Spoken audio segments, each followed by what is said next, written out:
देव ये आशीष दे, जो सोचने का फर्ज है। हो पुजारी के गुरुदेव के आदेश की, सच प्रेम के नित्य नेम के, साधर्म के सत्कर्म के, झूठी राह की अन्याय की अभिमान की, सेवा करने को दास की, परवाह नहीं हो जाने न हो हम बुद्धि से, हो विश्व में से ईश्वर में, हो राम में और कृष्ण में, जगदेव में जगदीश में, इंद्रियों पर ताप कर, अंधीर हो अंधीर हो, उस पर रहे संग से सदा, निज धर्म रख गंभीर हो, आचार से तन मन हमारा संग, अध्यात्म की शक्ति हमें अगर भी नहीं कर दे चुका, आत्मा हमें श्वास भरने दम रहे, मौत की सुख दुख हमसे संग रहे।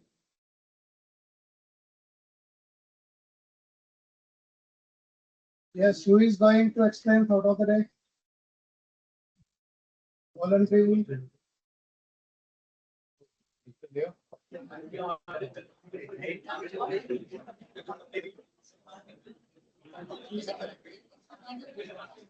Nobody will talk to each other.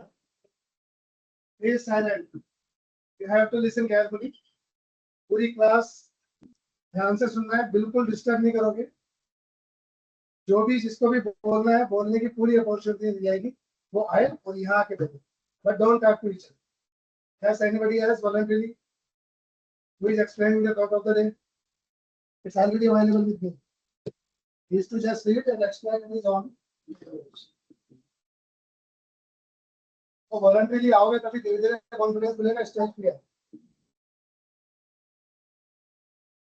Am I audible enough? Otherwise, you answer or not? I think yes. Last bench. Can you hear me? But I think my voice is already loud. I don't need this supporting equipment. Yes. Who is going to explain thoughts? Yes, welcome.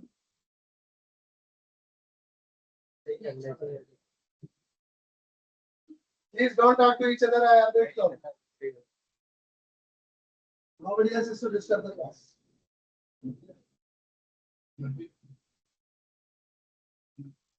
Good afternoon, everyone.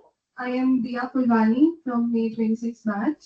The thought of the day is, the primary cause of unhappiness is never the situation, but your thoughts about it.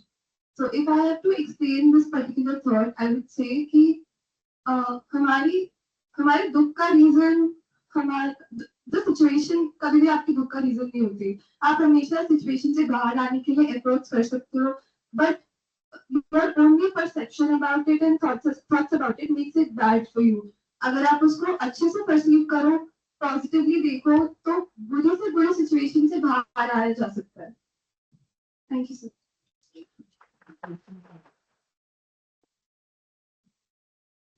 I will talk 10 minutes to narrate you एक incidence है महाभारत काल में। रामायण महाभारत किस किस ने देखी है? Covid में या उससे पहले या बाद कभी काम कर? कौन सी रामायण महाभारत? जो 90s के टाइम ओरिजिनल कई वर्जन बनते हैं। देखो जो रामायण महाभारत है, 3 साल गीता जो महाभारत का पार्ट कह सकते हो, वर्ल्ड के बहुत बड़े धार्मिक ग्रंथों में से एक है, और मैं तो कहता हूँ क्योंकि हम हिंदू हैं, I think it is the best, but otherwise also if you compare it with others, जो मैथोलॉजिकल जितने भी चीजें हैं, महाभारत और Gita one of the best. But I am damn sure Ramayana Mahabharata तो देखी जरूर होगी, जो आए होंगे सीरियल्स। इसको इधर रखो, वहां आई थिंक दो जने से पढ़ सकते हैं, चेयर से दे दो, और वहां लगाओ इसको।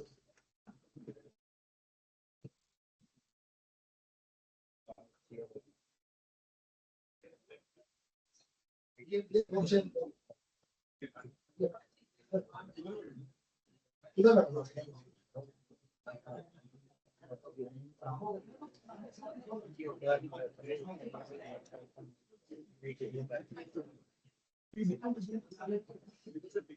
सुन लो क्या है? आप इधर आ जाओ आगे। पीपीटी सबको वैसे भी शेयर कर दी जाएगी, यहाँ एक को ऑडियंस से सुनना है। लाइट जलाते पीछे से। लाइट एक बार थोड़ा सा हाँ जला दो, जला दो, 5 मिनट लगेगा, जला दो लाइट, कोई इशू नहीं है, वापस बंद कर दो। जीडी, और जब मैं इनिशियली 5-7 मिनट देता हूँ उस टाइम भले लाइट चल जा सकती है, क्योंकि मेरा पीपीटी का कोई रोल नहीं है। पीपीटी जब चलेगी तब आप लोग सुन लेना। वैसे PPT is not that much material issue, क्योंकि ये सब आपको वैसे भी शेयर हो जाएगी, तो स्पीकर बोल रहा है उस पर ध्यान दें और आपको सुनना है, समझ में आना चाहिए। सो थॉट की बात चल रही थी, the primary cause of happiness is never the situation but your thought about it. I was taking one incident from Mahabharata. और महाभारत आई डोंट फाइंड किसी ने पढ़ी होगी, देखी जरूर है, गीता भी किसी ने पढ़ा होगा I doubt. Generally Gita originally तो लिखी संस्कृत में है, वो समझ में वैसे ही नहीं आएगी, और हिंदी ट्रांसलेट होता है तो भी आई डोंट फाइंड। उन्होंने कहा था कि कलमा पढ़ के बताओ, शूट कर दिया। अगर वो ये भी कह देता गीता का श्लोक बताओ तो हम तो भी शूट कर देते। ये मजाक नहीं, एक तरह से हमारे उस पर ही चोट है कि हम कितना अपने मेथोलॉजी को जानते हैं। देखो स्टडी एक तरफ है, Albert Einstein used to believe in God and he used to read Gita, but कई बार कुछ लैंग्वेज के भी इश्यूज हो जाते हैं, तो हम जनरली इसलिए नहीं पढ़ पाते क्योंकि ओरिजिनली संस्कृत है, पता नहीं क्या चीज है और कहाँ टाइम। बट एनीवे, फिर भी कोई पढ़ना चाहे तो I would like to give one reference of Mahasabha, written by Narendra Kohli. अगर टाइम एक्स्ट्रा हो और पढ़ सको तो उसको पढ़ना। वो अच्छे से महाभारत और गीता दोनों को एक्सप्लेन करते हैं, बट उनका जो फर्स्ट चैप्टर है that inspired me a lot. He started, Shri Krishna is महापुरुष एंड नॉट गॉड। हमारे 8th क्लास तक मुझे ध्यान है, आपको चैप्टर हटा दिए गए, पाप के 4 हथियार एक चैप्टर हुआ करता था, अगर किसी ने पढ़ी हो स्टोरी। तो पाप का अंतिम हथियार होता है कि भगवान बना देना। ये तो गॉड है, हम थोड़ी कर सकते हैं। भगवान कृष्ण किया, ये उनके अवतार है, भगवान विष्णु के अवतार है। हम तो सामान्य मनुष्य हैं, हम ऐसा नहीं कर सकते। उसके फर्स्ट चैप्टर में ही narrated Krishna was the greatest man on this earth. और जो भी कृष्ण ने किया, एक्सेप्ट उसके महासमय में कहीं ये नहीं आता सुदर्शन चक्र की, कहीं कोई वर्णन नहीं आता जो सामान्य आदमी आप और हम कर सकते थे। पूरे महाभारत और गीता को हमने वैसे एक्सप्लेन किया है। मेरा इवेंचुअली इसलिए पढ़ना हो गया, ये राजस्थान पत्रिका में आया करता था और लगातार 3-4 साल तक रहा, मोर देन 1000 एपिसोड थे, तो पर्टिकुलर एक डे में मुझे हार्डली पत्रिका का एक पेज का हार्डली 15-20% मार्क। तो regular I used to read that, so I am highly impressed with that and I feel lucky myself कि जो हमारा अपब्रिंगिंग है, जब छोटे थे पहले रामायण आई, फिर महाभारत आई, और फिर ये महासमर पढ़ने का मौका मिला when I was doing this. So इसका एक छोटा सा इंसिडेंस है कि ऋषि दुर्वासा दुर्योधन के पास आए अपने 40 शिष्यों के साथ। दुर्योधन को ये समझ नहीं आता तो भक्ति भक्ति ये क्या झंझट है, जैसे ये भगा तो इनको अपने जरूरत नहीं, काय को सेवा करनी। शकुनी ने उसे समझाया कि पागल ये ऋषि दुर्वासा है, श्राप दे देंगे या फिर लेने की देने पड़ जाएंगे, पहली चीज। दूसरी चीज, तेरे जो दुश्मन है युधिष्ठिर, उनके अगेंस्ट कुछ भी मांग लेना, ये जो देंगे वो काम हो जाएगा। ठीक है, चलो बात समझ में आती है।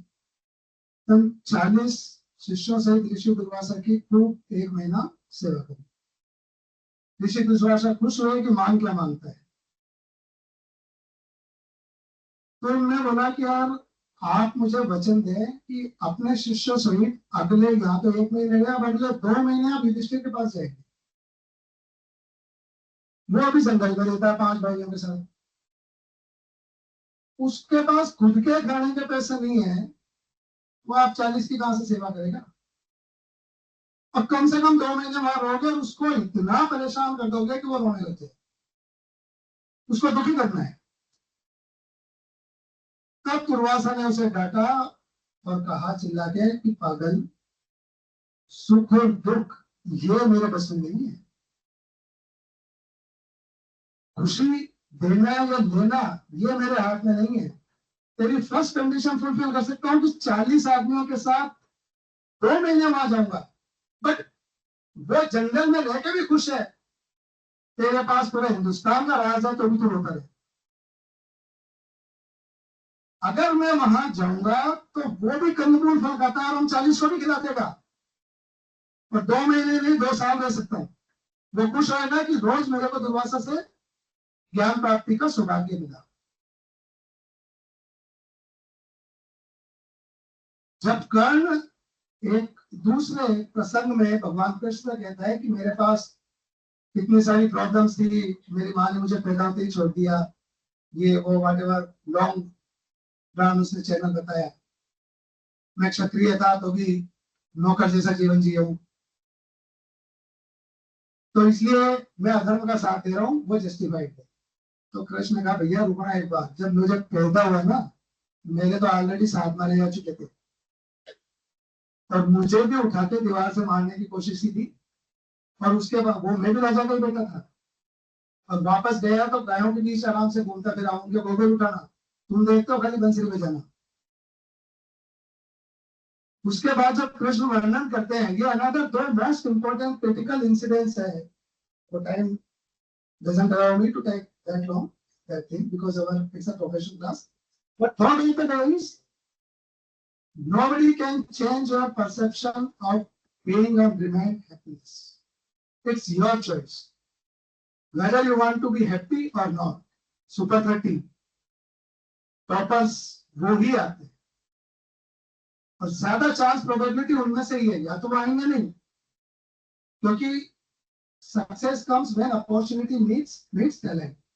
They don't find opportunity, that's it. जिस दिन अपॉर्चुनिटी मिल गई ना उनको, रिमेनिंग बैठ पाएंगे इस क्लास में। तो ये कहना बिल्कुल गलत है कि प्रकृति ने मुझे वो आराम नहीं दी, सुविधा नहीं दी, फैसिलिटी नहीं दी। टॉपर्स तो सुपर 30 में से ही होंगे। Anyway, with this thing, I would like to allow 25 to 30 minutes each and every speaker. They are to give their presentation within the prescribed time, so that last section of GB we can continue. Last time due to light electricity problem we could not continue. We would like to continue this time, and if required, I will interfere. Speaker 1 or 2, 3 questions if wants, they can ask, and they have to take in little bit fast mode. Thank you.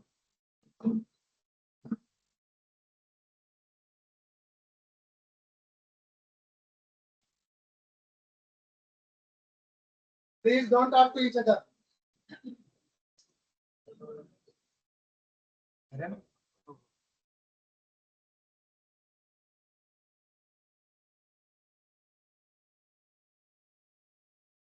ये अटक रहा है। हाँ ठीक है, नहीं सही। So today I, Lakshyan, along with my co-presenters Kuldeep Chaudhary and Priyanshi Goel, we will be discussing section 40, 41, 42, 43 and 44. So firstly, section 40 to 42. Section 40 होता है अमाउंट्स नॉट डिडक्टेबल, मतलब अगर आपके जो आपने पीजीबीपी पढ़ा था, तो उसमें जो प्रॉफिट होता है उसमें से ऐसे कौन कौन से खर्चे हैं जो आपको है ना क्लेम नहीं ले पाओगे। पहला है 40A में फॉरेन पेमेंट, अगर कोई भी पेमेंट हम अपन आउटसाइड इंडिया करते हैं या फिर किसी नॉन रेजिडेंट को करते हैं जिसपे टीडीएस काटना चाहिए था लेकिन अपन ने नहीं काटा, या फिर काट तो लिया लेकिन उसको रिटर्न फाइलिंग की ड्यू डेट तक जमा नहीं कराया, तो उसका 100% आपको नहीं होगा। सिमिलर प्रोविजंस है डोमेस्टिक पेमेंट में, बस वो 100% की जगह 30% ही डिसअलाउ। अब इसमें 2 पॉइंट नोट करने के, अगर ये जो आपको डिसअलाउ हुआ वो आपने सब्सिक्वेंट ईयर में वो टीडीएस काट दिया और काट के आपने ना जमा भी करा दिया, तो फिर जिस साल में आपने जो जमा कराया उसकी वो रिटर्न में आपको अलाउ हो जाएगा। इसका एक और पॉइंट है कि अपन तो टीडीएस क्यों काटते हैं, क्योंकि वो तो अपना खर्चा है, लेकिन सामने वाली पार्टी अपना वो इनकम छुपा ना ले, इसलिए अपन टीडीएस गवर्नमेंट टीडीएस लाए। लेकिन हम ऐसा बोलेंगे अगर सामने वाली पार्टी उसकी इनकम है, उसने उस इनकम पे टैक्स भी दे दिया, तो हम बोलेंगे उसने तो टैक्स भी दे दिया, तो आपका जो बेसिक मोटिव था कि आपको तो टैक्स मिलना चाहिए वो मिल गया। तो इसमें गवर्नमेंट बोलती है कि अगर उसने है ना ऐसा करा है तो आप क्या करो, आप है ना उसकी टोटल इनकम में वो दिखा दो, मतलब ऑडिट रिपोर्ट दे दो कि उसने अपनी वो टोटल इनकम में शो कर दिया, उसकी रिटर्न ऑफ इनकम दे दो, और एक सर्टिफिकेट ऑब्टेन करना है सीएसए फॉर्म 26A में। तो वो अगर दे देते हो तो जिस दिन उसने टीडीएस वो जिस दिन उसने टैक्स पे करेंगे उस दिन ऐसा माना जाएगा कि पेयर ने ही अपनी टीडीएस की जो लाइबिलिटी थी उसको फुलफिल कर दिया। नेक्स्ट है इक्वलाइजेशन लेवी का है। Just 1 minute before moving ahead, देखो ये TDS प्रोविजन ये क्या है? Before TDS, अगर हमारी फर्स्ट क्लास होती, हमारी topic would have been why taxes. We are reading taxes. Anybody else who can tell why taxes at all?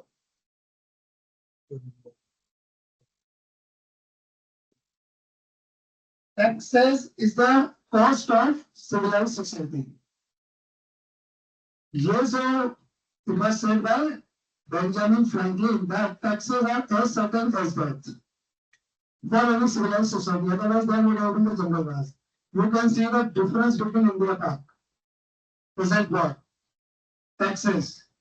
We have today BrahMos, Rafale, S-400. Max to max 10 days. Is the beyond this bar cannot go. In fact, India is the 4th largest economy in the world. Business, taxes. So taxes are as certain as that. Otherwise, तो सब जगह करो जिसकी लाठी उसका base. Second, taxes कोई नहीं देना चाहता. Compliance कैसे है? 2 methods. First, penalty and prosecution. If penalty and prosecution chapter are removed and income tax act is framed, then taxes would be like a lion in the circus on whom Joker is making ready. Lion के पीठ और nail अगर निकाल दोगे तो circus का joker उसकी सवारी ले लेगा. Second important, penalty prosecution. Third, TDS. Still, like penalty prosecution में नहीं डर क्या? 100 में से 1 की स्क्रूटनी होती है. Next to next 2 की स्क्रूटनी होगी. 90% स्वेटिंग कर लेंगे. Again, tax cannot be implemented properly. What is this? TDS is BrahMos.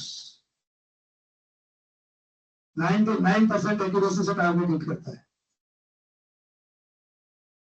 कोई से भी पिछले 5 साल के 10 साल के आप उठाकर दे दिया, टीडीएस का नया सेक्शन तो आया ही है या एग्जिस्टिंग में अमेंडमेंट आया ही है. गवर्नमेंट का टोटल इनकम टैक्स का 70% recovery from TDS and not advance tax और self assessment tax. 70% of government income tax is collected through TDS only.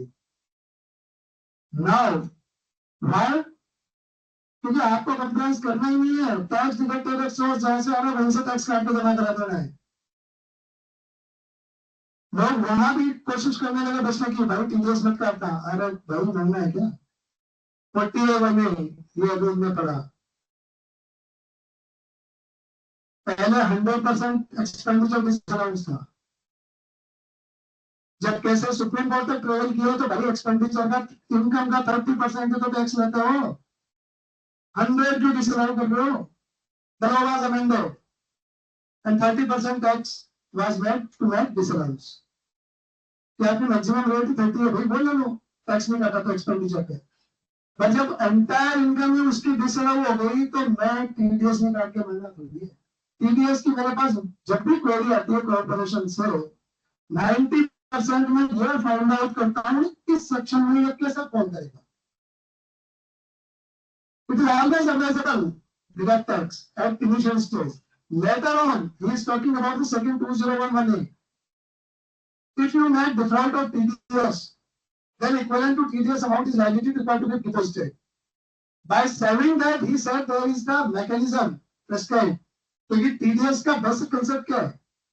सामने वाले ने ड्यू टैक्स जमा करा दिया, तो मैं उसके सीएसएस सर्टिफिकेट लाके दे दूंगा, उसने ड्यू टैक्स जमा करा दिया, उसने रिटर्न फाइल कर दी, तो मेरे को double tax is not permitted. ये है the original basic concept class last Saturday.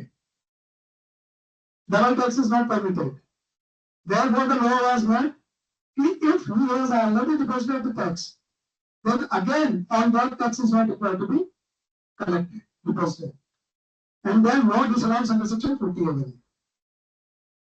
ठीक है, तो ये बहुत ही टीडीएस जब भी पढ़ो तो 40A है कपल में 201 you have to get.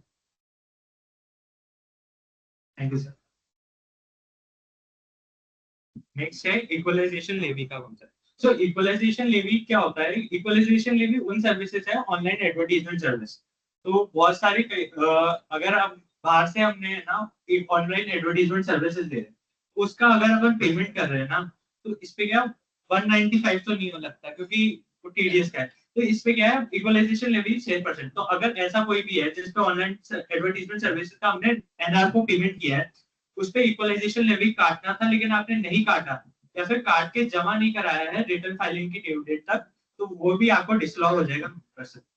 Next है टैक्स पेमेंट। कोई भी तरीके का tax on account of fringe benefit या फिर जो आपका प्रॉफिट बन रहा है पीजीबीपी पे, उस पर टैक्स, वेल्थ टैक्स या फिर कोई भी नॉन मॉनेटरी बेनिफिट्स जो आपने ऑन बिहाफ ऑफ एम्प्लॉय दिए हैं, उसका टैक्स वो भी आपको पीजीबीपी में अलाउ नहीं होगा।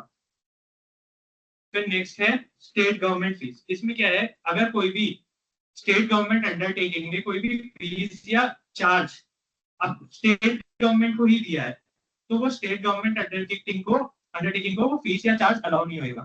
तो ये भी अनदर इंपॉर्टेंट अमेंडमेंट था, ये ज्यादा पुराना अमेंडमेंट लॉ नहीं है, ये इंसर्ट किया गया था। रिको की हम ऑडिट कर रहे थे तो रिको का सब्सटेंशियल टैक्स आ रहा। स्टेट राजस्थान स्टेट में उस टाइम गवर्नमेंट थी कांग्रेस, सेंट्रल में गवर्नमेंट थी बीजेपी, गवर्नमेंट का भी इंटरक्लेश है, ये सेक्शन लाया गया। रिको ने अपने प्रॉफिट का 30% ट्रांसफर कर दिया state government as a fees, royalty services, उसका डिडक्शन क्लेम कर दिया। But there was nothing written in the section could not be disallowed at that time. Law was amended.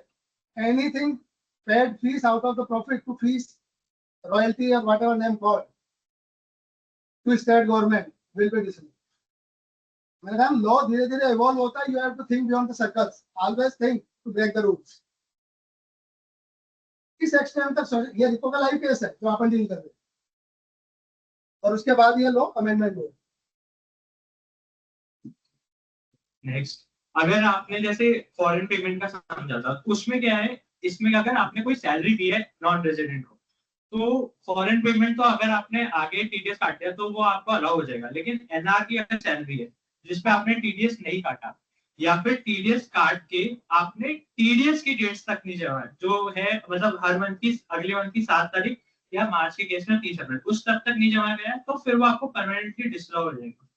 फिर पीएसएन अदर फंड, अगर आपने कोई भी पेमेंट किसी provident fund या सिमिलर एस्टैब्लिश्ड फंड को किया है जिसमें आपने एक अरेंजमेंट नहीं किया कि उन फंड्स इंस्टीट्यूशंस के साथ कि जब वो पेमेंट करेंगे एम्प्लॉय को जो उनके सैलरी हेड में टैक्स है, उस पे वो टीडीएस नहीं काटेंगे ओवरनाइट। अगर ये आपने अरेंजमेंट स्पेसिफिकली नहीं किया तो अगर ये कोई भी पेमेंट एम्प्लॉयर इन फंड्स में करता है तो फिर वो आपको डिसअलाउ हो जाएगा। फिर नेक्स्ट है 40BA पेमेंट्स जो आप AOB BOI करती है, अगर कोई भी एसोसिएशन ऑफ पर्सन या बॉडी ऑफ इंडिविजुअल कोई भी पेमेंट अपने मेंबर को कर रही है ना, तो उनको अलाउ नहीं होगा। तो इसके एक्सप्लेनेशन भी है कि इंटरेस्ट अगर उस मेंबर्स ने दिया है और लिया भी है तो उसका नेट इफेक्ट ही लेंगे, इतना कुछ। फिर 40B क्या है, पार्टनर रेम्युनरेशन इंटरेस्ट में क्या है, अगर कोई भी फर्म अपने नॉन वर्किंग पार्टनर को रेम्युनरेशन दे रही है ना, तो उसका डिडक्शन क्लेम नहीं कर सकती। और अगर वो किसी वर्किंग पार्टनर को दे रही है लेकिन वो जो पार्टनरशिप डीड के अग्रीमेंट है उसमें ऐसा कोई लिखा नहीं कि उनको देना है, तो फिर वो भी नहीं होगा। फिर और इसमें इंटरेस्ट भी अप टू 12% तक ही अलाउ होगा, उसके ऊपर जितना भी होगा ना वो फिर है ना आपका डिडक्शन अलाउ नहीं कर सकता। अब इसमें क्या है, रेम्युनरेशन की भी स्पेसिफाइड लिमिट है जितने उनको अलाउ हो सकता है। वो स्पेसिफाइड लिमिट क्या है, ये है कि पहले 6 लाख तक तो क्या होगा, उसका 90% या 3 लाख विचएवर इज हायर, और बैलेंस बुक प्रॉफिट पे 60%। ये जो 6 लाख और 3 लाख की रेट है ये अभी 1 अप्रैल 25 से ही एप्लीकेबल होगी।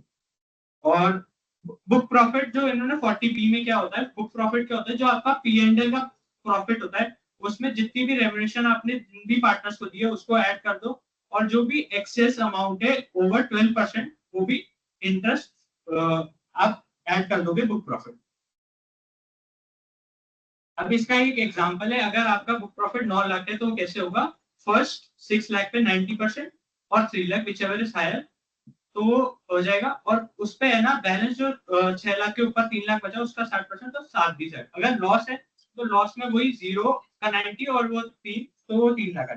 इसमें एक नया सेक्शन और आया हुआ है 194T जो TDS payment to firm partners है, ये 1 अप्रैल 25 से एप्लीकेबल है। ये रेम्युनरेशन है, मतलब रेम्युनरेशन पे TDS है। अगर कोई भी फर्म अपने है ना पार्टनर को रेम्युनरेशन दे रही है, सैलरी दे रही है, कमीशन दे रही है, तो उस पार्ट पे उसको 10% से TDS काटना है।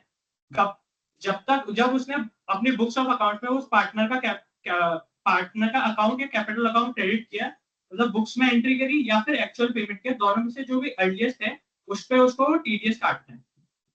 इसमें ये एक थ्रेशोल्ड लिमिट है 20,000 की, अगर 20,000 तक है तो नहीं काटना, 20,000 के ऊपर है तो वही तो फिर आपको 194T में TDS करना है। ये भी अभी नया ही आया है 1 अप्रैल 25 से एप्लीकेबल।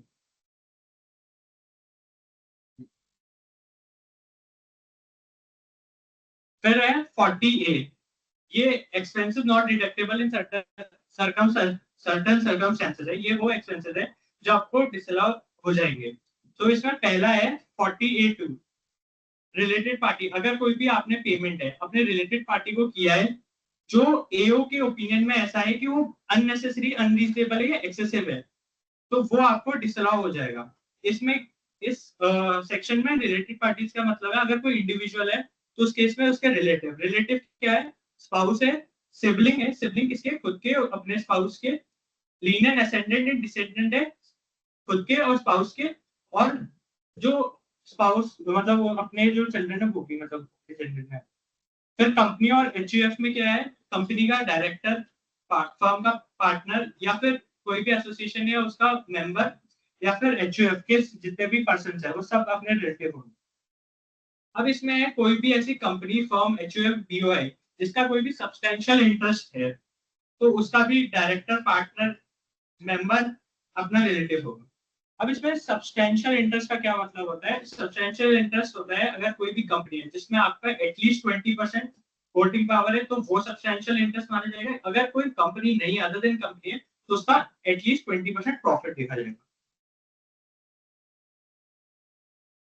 फिर नेक्स्ट सेक्शन है कैश पेमेंट से रिलेटेड 43, अगर कोई भी कैश पेमेंट आपने किया है 10,000 या 10,000 के ऊपर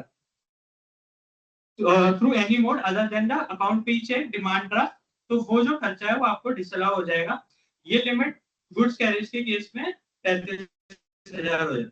लेकिन है ना गवर्नमेंट ने रूल 6DD लाया है, उसमें है ना उन्होंने कुछ ऐसे पेमेंट्स बताए जो अगर आपने 10,000 से ज्यादा भी किए कैश पेमेंट लेकिन इन लोगों को किए तो आपको तो भी खर्चा रहा हो जाएगा। इनमें पार्टीज कौन सी है, गवर्नमेंट है, बैंक इंस्टीट्यूशंस है, अगर कोई फॉरेस्ट डीलर है वो, एम्प्लॉय का रिटायरमेंट बेनिफिट्स अप टू 50,000 का किया है तो वो हो जाएगा। अगर कोई भी आपने एग्रीकल्चर प्रोड्यूस के लिए पेमेंट परचेज के लिए किया है वो हो जाएगा कॉटेज इंडस्ट्रीज है। और ये फिर नेक्स्ट है तो जब 48 टू बी था वो बहुत इंपॉर्टेंट सेक्शन होता है from practical point of view. Almost in all assistant proceeding the query is always raised, payment made to relative, please justify. तो उसको हमें जस्टिफाई करना होता है reasonableness and it's your totally logical skills. Director को definitely salary company में ज्यादा ही देंगे, you have to justify how still it is reasonable. So interest expense payment, there are various any payment. So whether any income is also covered in this expense in this head 48 to be. Holding company ने subsidiary को income दी और ज्यादा देगी commission income, तो क्या वो cover होगा? 92E में वो भी कवर होता है अगर वो ट्रांजेक्शन है, तो उसको आर्म्स एंड प्राइस से एग्जामिन करना होता है। तो 48 टू और दोनों में फर्क क्या है? या केवल एक्सपेंडिचर।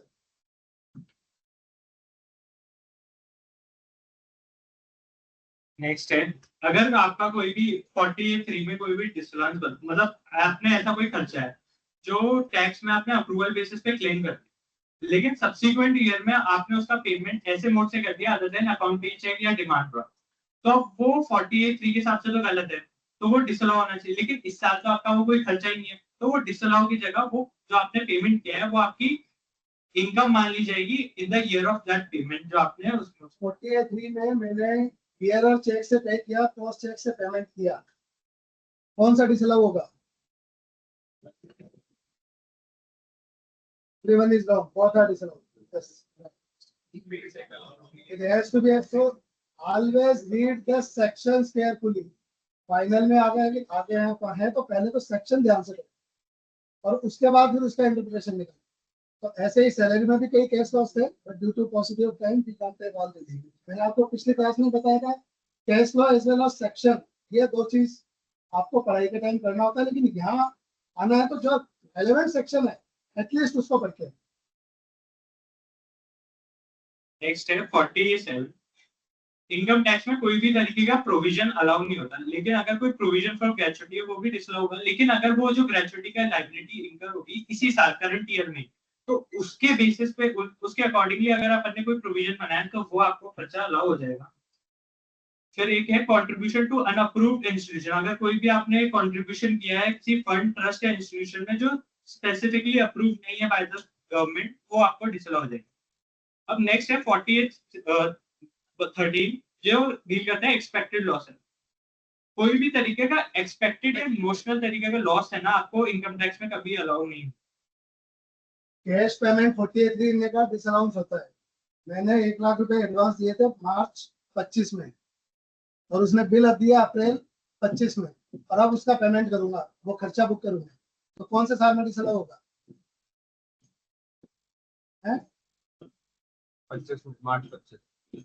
मार्च 25, ये कह रहे मार्च 25 क्योंकि मार्च 25 में दे चुका था मैं कैश, इस साल तो दिया ही नहीं, तो डिसअलाउ कैसे होगा? ठीक है, is it right? No, it will be disallowed in the year of actual expenditure incurred. At that time that was only advance. Disallowance के सेक्शन है 40, हेडिंग तो पढ़ो, certain expenditure not to be allowed. तो जब expenses ही नहीं है P&L में तो डिसअलाउ किसको करूंगा? डिसअलाउ करने के लिए any expenditure has to be incurred in P&L account. While it's P&L account, it will occur in the next year.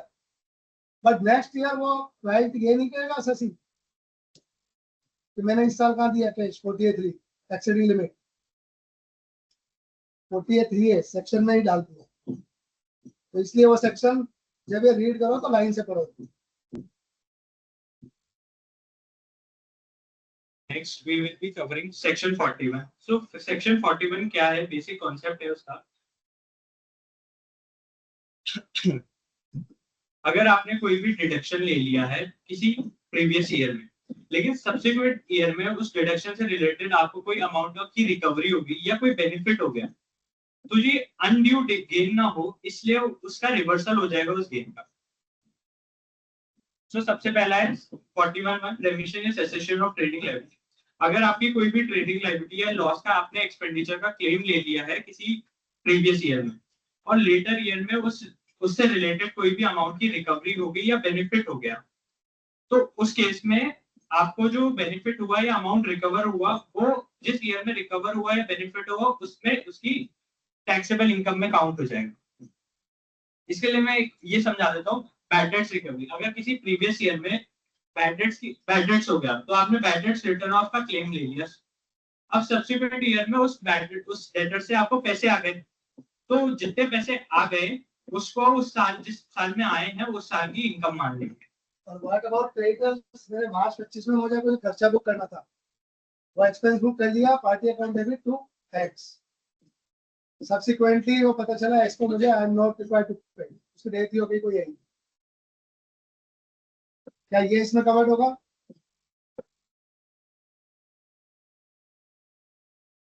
Yes, liability no more payable, emission situation of trading liability heading ही है ना।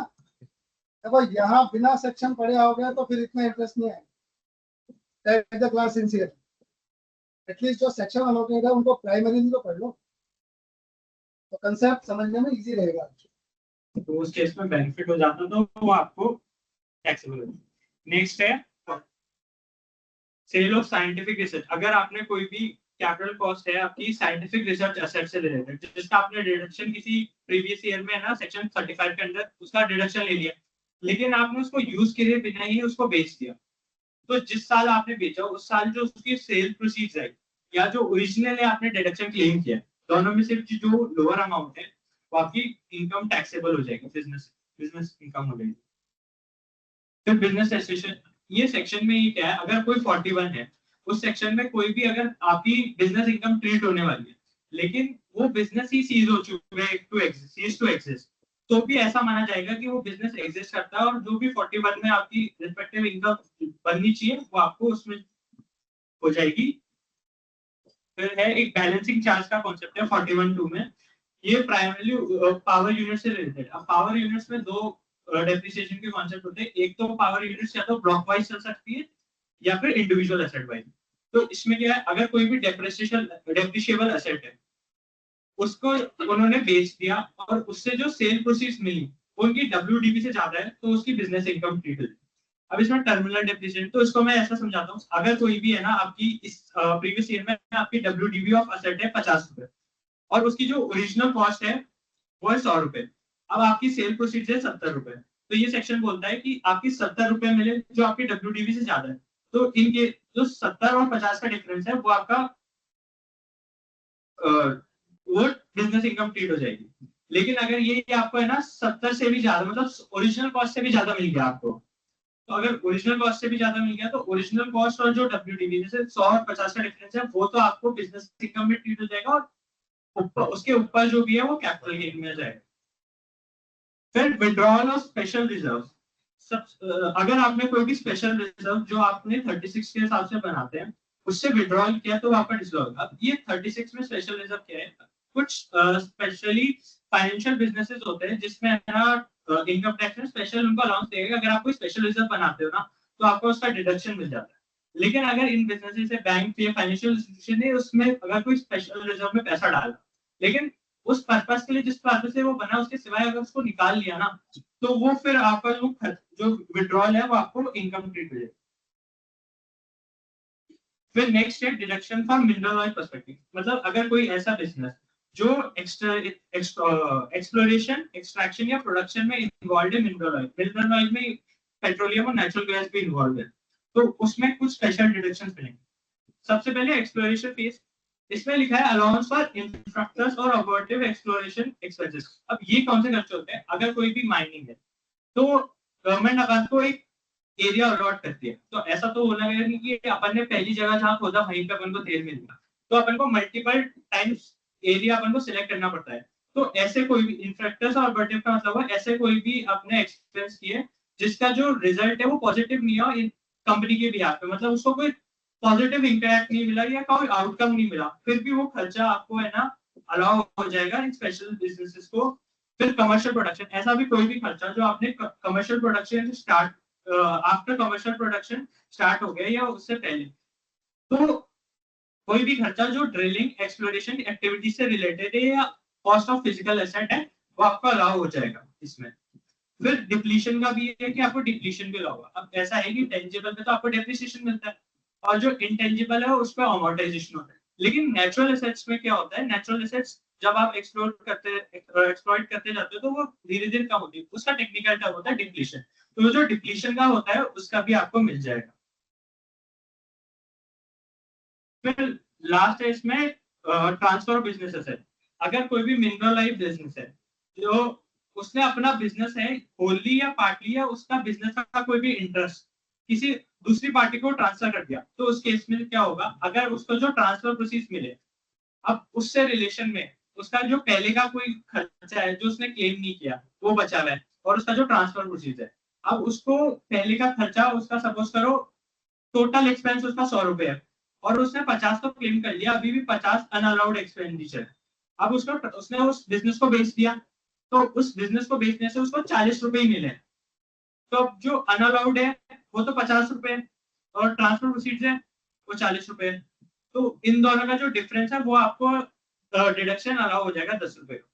लेकिन अगर आपके transfer proceed ज्यादा है अनअलाउड से, तो उस केस में आपको ये इसका जो अनअलाउड एक्सपेंडिचर है उसका डिडक्शन नहीं मिलेगा, और जो एक्सेस है वो आपकी बिजनेस इनकम क्रिएट हो जाएगी उस साल। Thank you, lecture. Nicely presented.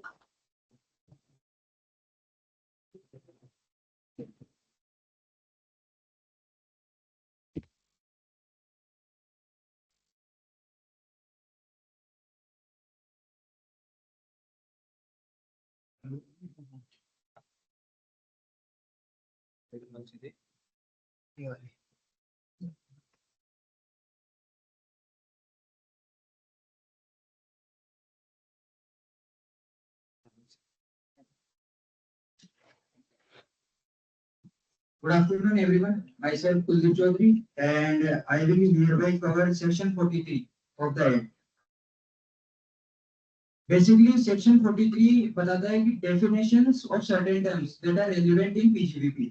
तो सबसे पहले section 43 subsection 1 जो बताता है अपन को definition of actual cost of assets. तो उसकी basic definition है actual cost means cost of assets to the assessee as reduced by the amount paid by any other person or authority. मतलब किसी जो असेसी ने जो भी कॉस्ट इनकर की है उस एसेट्स को परचेज करने के लिए वो तो होगी, प्लस अगर किसी दूसरे पर्सन ने उस कॉस्ट को पे किया है या किसी अथॉरिटी ने किया है तो उस अमाउंट से उसको रिड्यूस कर देंगे। अब इसी में कुछ एक्सप्लेनेशंस है, तो रेलेवेंट एक्सप्लेनेशंस मैंने यहाँ कवर किए हैं। सबसे पहले यूज आफ्टर साइंटिफिक रिसर्च, मतलब कोई एसेट्स थी जो पहले साइंटिफिक रिसर्च के जो वर्क है उससे रिलेटेड यूज होती थी और उसमें अपन ने सेक्शन 35 में डिडक्शन क्लेम कर लिया होगा, और अब उस एसेट्स को अपन अपने नॉर्मल पीजीबीपी के लिए यूज कर रहे हैं, तो अब उस एसेट्स की एक्चुअल कॉस्ट क्या मानी जाएगी, जो ओरिजिनल कॉस्ट थी माइनस उसमें से जो डिडक्शन क्लेम की है वही उसकी एक्चुअल कॉस्ट मानी जाएगी अपने बिजनेस के लिए। दूसरा है वो कैपिटल एसेट्स जो बता रखी है सेक्शन 28 क्लॉज 6A में, वो वाली मतलब जिसमें जो स्टॉक इन ट्रेड होता है और उसको अपन कैपिटल एसेट्स में कन्वर्ट कर देते हैं, तो उसके लिए क्या कॉस्ट मानी जाएगी, उसके लिए मानेंगे जो फेयर मार्केट वैल्यू है वही उसकी कॉस्ट ऑफ एसेट्स हो जाएगी। Actual cost determination generally fixed assets आता है to put to use and etc. whatever cost as per standard established. Further जैसे अभी ने कहा कि actual cost is gift inheritance transfer to avoid taxes. There are various circumstances. जैसे stock in trade को आप कन्वर्ट कर देते हैं कैपिटल एसेट्स में, और उसकी कॉस्ट क्यों निकालनी जरूरी है, पीसीपीपी में गेन कितना है और कैपिटल गेन कितना है वो डिटरमाइन कैसे हो, तो व्हाट एक्चुअल कॉस्ट, तो एक्चुअल कॉस्ट अगर आप कन्वर्ट करते हैं तो क्या होनी चाहिए, अब तक उसकी जो एक्चुअल कॉस्ट है वही एक्चुअल कॉस्ट होनी चाहिए, नो, क्योंकि now stock is converted into capital assets, therefore fair market value as on date of conversion, अगर हम इसको बेचते तो किस प्राइस में बेचते, फेयर मार्केट वैल्यू, तो ये कॉस्ट हो गई। सब्सिक्वेंट जो कैपिटल असेट्स आएगी यहाँ तक का हुआ वो तो बिजनेस पर्पस, अगर मैं आज बेचता सब्सिक्वेंटली बेचूंगा तो ये एक्चुअल कॉस्ट हो जाएगी फॉर नेक्स्ट कैपिटल गेन। अब जो नई असेट बनी क्योंकि अब मैं इसको कैपिटल असेट ट्रीट कर रहा हूँ तो इसकी कॉस्ट आज की फेयर मार्केट वैल्यू में जो ओरिजिनल कॉस्ट, जबकि गिफ्ट के केस में जस्ट रिवर्स है, कॉस्ट टू द प्रीडिसेसर्स किस क्रिएटेड है, फेयर मार्केट क्रिएटेड है कॉस्ट, क्योंकि आपको जो गिफ्ट में मिली आपके पास कॉस्ट नहीं, how will you determine? First line कह दी actual cost, whatever cost इनका, तो लोग ने गिफ्ट में कहा गिफ्ट में तो कॉस्ट नहीं, zero, can I take it zero? तो हर जगह कहाँ का इंपॉर्टेंस है वो सारे सिचुएशन ध्यान में रखते हुए एक्चुअल कॉस्ट की 43 बहुत इंपॉर्टेंट डेफिनेशन, जो आपके प्रैक्टिकल में एग्जाम ओरिएंटेड पर्पज से भी काफी काम है। तो ज्यादातर हमने कोशिश वही सेक्शन लेने की करते हैं जो एग्जाम पॉइंट ऑफ व्यू से भी या प्रैक्टिकल पर्पज से इंपॉर्टेंट। Thank you sir. जैसे सर ने बताया कि गिफ्ट और इनहेरिटेंस में वो कॉस्ट ली जाती है जो पुराने वाले ओनर की थी, उसमें से डेप्रिसिएशन जो अलाउड हो चुका है उसको ऑलरेडी वो लेस कर देंगे, और जो डब्ल्यूडीपी होगी वही अब जिसको गिफ्ट मिला है उसके लिए कॉस्ट ऑफ एसेट मान ली जाएगी। अब नेक्स्ट है ट्रांसफर टू अवॉइड टैक्स। कुछ ट्रांसफर ऐसे होते हैं जहाँ पे टैक्स लायबिलिटी बचाने के लिए असेसी उसको ट्रांसफर कर देता है दूसरे बंदे को, तो वहां पे असेसिंग ऑफिसर को अगर ऐसा लगता है तो वो एक्चुअल कॉस्ट खुद डिटरमाइन कर सकता है with the prior approval of joint commissioner. Joint commissioner की उसको अप्रूवल लेनी पड़ेगी लेकिन पहले। अब नेक्स्ट है रीएक्विजिशन। इसमें ऐसा होता है कि आपने कोई एसेट्स किसी दूसरे को ट्रांसफर करी और कुछ पीरियड के बाद में आपने उसको रीएक्वायर कर लिया, तो उसमें क्या होगा, उसमें होगा कि जो उसने ओरिजिनल कॉस्ट होगी जो पुराने वाले जिसने ट्रांसफर की, वो जो ट्रांसफर की उसमें से लेस डेप्रिसिएशन कर देंगे, जितना डेप्रिसिएशन उसको ऑलरेडी क्लेम हो गया, और रीएक्विजिशन प्राइस जो रीएक्वायर हुई है उसमें से व्हिचएवर इज लोअर वो कॉस्ट ऑफ एसेट्स मान ली जाएगी। और इस सेक्शन का वैसे ऑब्जेक्ट पहले बताना चाहिए था, लेकिन ऑब्जेक्ट इसका है फेयर वैल्यूएशन, और लोग जनरली कॉस्ट को ज्यादा दिखाते हैं क्योंकि डेप्रिसिएशन ज्यादा क्लेम करने के लिए, तो फेयर वैल्यूएशन के लिए सेक्शन इंसर्ट किया गया। फिर सेक्शन के आगे एक्सप्लेनेशन जो है वो है इंटरेस्ट के रिगार्डिंग। अपन कोई भी एसेट्स की एक्विजिशन के लिए अगर बोरोइंग लेते हैं तो उसकी date of first put to use जब करते हैं उस डेट तक का जो भी इंटरेस्ट होता है वो उसकी कॉस्ट में कैपिटलाइज हो जाता है, और रिमेनिंग जो उसके बाद में है first put to use date के बाद में जो भी होता है वो पी&एल में डेबिट हो जाता है। इसके बाद में एक्साइज ड्यूटी। अगर आपने कोई भी एसेट्स की एक्विजिशन के लिए उसको एक्साइज ड्यूटी या कस्टम ड्यूटी पे की है, अगर आपको उसकी क्रेडिट मिल रही है तो वो एसेट्स की कॉस्ट का पार्ट नहीं बनेगी, ना कस्टम ड्यूटी ना एक्साइज ड्यूटी। और यहाँ पे जीएसटी के रिगार्डिंग इस सेक्शन में कवर नहीं है, लेकिन यहाँ पे मैंने कवर किया है जीएसटी का भी। अगर जीएसटी की क्रेडिट आपको एलिजिबल है कोई भी एसेट्स की परचेज पे, तो क्रेडिट अगर आपके पास ऑप्शन होता है या तो क्रेडिट या फिर आप डेप्रिसिएशन क्लेम करना चाहते हो, तो अगर आपने क्रेडिट ली तो वो एसेट्स का पार्ट, वो जीएसटी कंपोनेंट एसेट्स का पार्ट, कॉस्ट का पार्ट नहीं बनेगा। अगर आपने डेप्रिसिएशन क्लेम करना चाहा तो आपको आईटी से नहीं मिलेगी और वो उस पर डेप्रिसिएशन मिल जाएगा जीएसटी कंपोनेंट में। ऐसे सब्सिडीज है, गवर्नमेंट ग्रांट्स, अगर कोई गवर्नमेंट ग्रांट्स मिलती है, सब्सिडीज मिलती है, तो वो जो कॉस्ट की रेलेवेंट कॉस्ट में से डिडक्ट करेगी। इसके बाद है सेक्शन 43(1) की फर्दर एक्सप्लेनेशन है। उसमें बताया गया कि कोई भी एसेट्स आपने एक्वायर की फॉरेन में और फिर उसको आप बाद में इंडिया में ला रहे हो, तो जिस दिन डेट ऑफ एक्विजिशन है उससे लेके यहाँ पे ट्रांसफर करने तक के पीरियड का जो रेट इंडिया में चल रही है उस रेट पे डेप्रिसिएशन लेस होएगा, और जो डब्ल्यूडीवी है और वही कॉस्ट ऑफ एसेट्स मान ली जाएगी। अब यहाँ पे सेक्शन 43 सबसेक्शन 2 जो डेफिनेशन बताता है पेड की, तो कोई बताना चाहेगा एक बार सेक्शन ये पेड की डेफिनेशन, पेड में क्या इंक्लूड होता है? एनीवन? कोई नहीं, मैं ही बता देता हूँ। पेड का मतलब ये नहीं होता कि ओनली एक्चुअल पेमेंट आपने पेमेंट किया वही पेमेंट नहीं होता। एज पर अकाउंटिंग मेथड आपने कोई एक्सपेंस इनकर किया तो उसको भी इनकम टैक्स में उसको पेड मान लिया जाता है और उसके एक्सपेंस को अलाउ कर दिया जाता है। आगे यहाँ पे सेक्शन 43 सबसेक्शन 5 जो बताता है definition of speculative transaction. Speculative transactions क्या होते हैं? A transaction in which accounted for purchase और sale of any commodity including stock और शेयर्स, जिसमें जो अल्टीमेट उसका सेटलमेंट होता है। ये जो स्पेकुलेटिव ट्रांजैक्शन को नॉर्मल से अलग किया गया है, क्यों अलग से स्पेकुलेटिव ट्रांजैक्शन डिवाइड हो जाता है? Normal business loss speculation loss में कोई फर्क है? इतना सेट ऑफ नहीं है, दोनों अलग अलग, दोनों बिजनेस। तो इसलिए what are the speculation, what are the normal, you need to know. Different of transaction speculation और नॉर्मल है। नॉर्मल और इंट्राडे कमोडिटी ट्रांजैक्शन कौन सा वाला? नो कमोडिटी ट्रांजैक्शन जब एक्चुअल डिलीवरी पॉसिबल है, अगर उसको आप कमोडिटी एनसी टैक्स को कर लोगे तो वो स्पेकुलेटिव ट्रांजैक्शन है। एफ एंड ओ इसलिए क्योंकि एफ एंड ओ की एक्चुअली डिलीवरी नॉट पॉसिबल। तो ये जो ट्रांजेक्शन होते हैं ये एक्चुअल डिलीवरी से सेटल नहीं होते हैं और ये प्राइस डिफरेंस से सेटल होते हैं। तो लेकिन इसमें कुछ एक्सेप्शन चले हैं। जो फॉलोइंग ट्रांजेक्शन है वो पार्ट नहीं होंगे स्पेकुलेटिव ट्रांजेक्शन की। जैसे फर्स्ट है एसी, इसमें तो है कि अगर कोई भी मैन्युफैक्चरर को लगता है कि रॉ मटेरियल की कॉस्ट आगे जाके बढ़ जाएगी, तो वो एक फॉरवर्ड कॉन्ट्रैक्ट में एंटर कर लेते हैं फॉर द अनफोर्सिएबल लॉसेस। अपने प्राइस फ्लक्चुएशन के रॉ मटेरियल की प्राइसेस बाद में जाके बढ़ जाएंगे तो उसको बचाने के लिए वो एक फॉरवर्ड कॉन्ट्रैक्ट में एंटर करता है। तो वो जो कॉन्ट्रैक्ट होगा वो स्पेकुलेटिव कॉन्ट्रैक्ट नहीं होगा, स्पेकुलेटिव ट्रांजैक्शन नहीं होगा। ऐसे ही कोई स्टॉक डीलर, स्टॉक इन्वेस्टर, अगर उसको लग रहा है कि प्राइस में कोई शेयर या स्टॉक की प्राइस में फ्लक्चुएशन हो सकता है और अगर वो किसी फॉरवर्ड कॉन्ट्रैक्ट में एंटर करता है तो वो भी हेजिंग माना जाएगा, न कि स्पेकुलेटिव ट्रांजैक्शन। ऐसे डेरिवेटिव्स आते हैं, ट्रेडिंग इन डेरिवेटिव्स और commodity derivatives on a recognised stock exchange. जो रिकॉग्नाइज, अगर ये रिकॉग्नाइज्ड स्टॉक एक्सचेंज पे अगर ट्रेड होते हैं तो ही वो स्पेकुलेटिव ट्रांजैक्शन नहीं माने जाएंगे, otherwise they will treated as speculative transaction.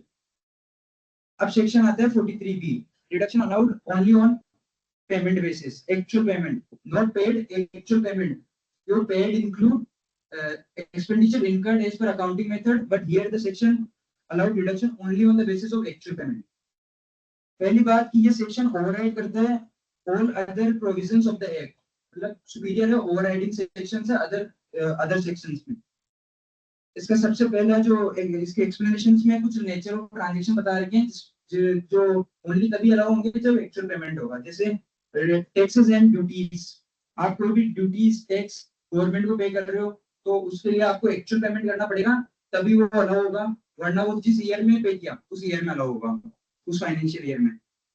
दूसरा है एम्प्लॉयर्स कंट्रीब्यूशन। एम्प्लॉयर अगर कंट्रीब्यूशन करता है to provident fund, superannuation fund, gratuity और welfare fund deductible on the payment, तो उसी टाइम डिडक्टेबल होंगे, अलाउ होंगे जिस टाइम आपने उसका एक्चुअल पेमेंट कर दिया। लेकिन इसमें एक एग्जांपल है कि एबीसी लिमिटेड है, अब उसने 20 लाख रुपए का मतलब पीएफईएसआई 43B क्या सेक्शन है? ये जितने भी सेक्शन चल रहे हैं, कई सेक्शन तो मैंने वैसे स्किप कर दिए। ये one of the most important section है जो भी कवर किया जाए। हेडिंग क्या है 43B का? Certain expenditure to be allowed only on actual payment. तो बाकी एक्सपेंसेस का पेमेंट नहीं करें तो अलाउड हो जाएगा।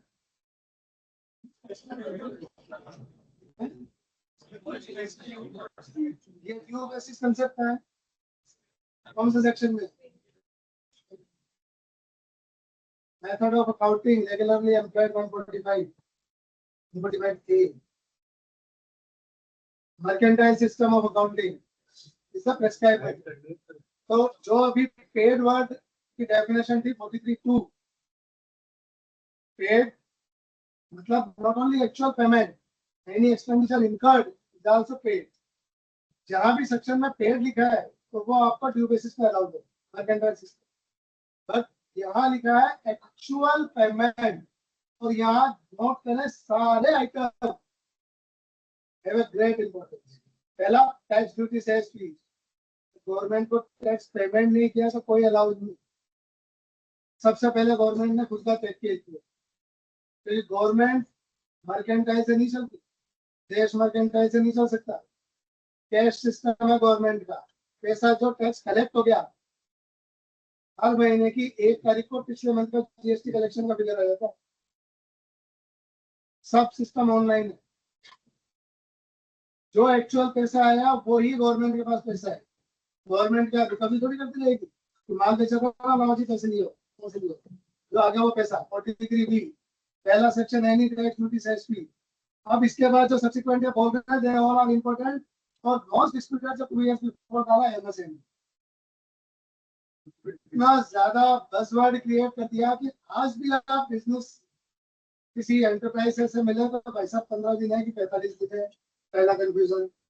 नहीं करा तो इस साल मिलेगा, अगले साल मिलेगा, क्योंकि ये सीधा सीधा परचेजेस को हिट कर।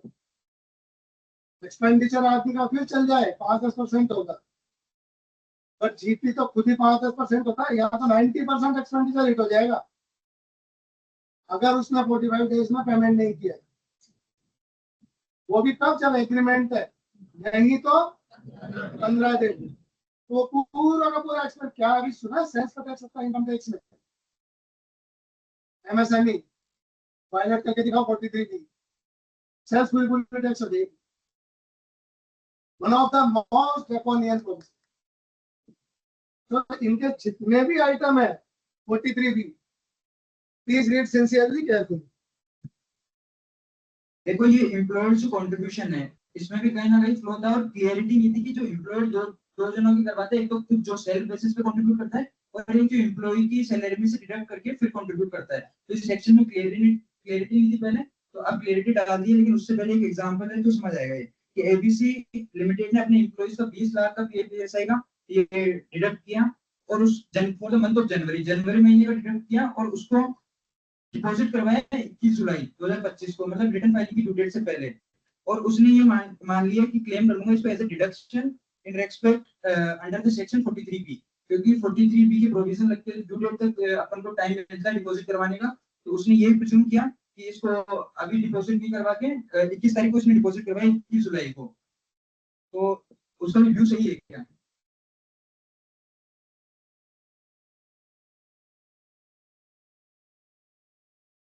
आ सकता है कोई?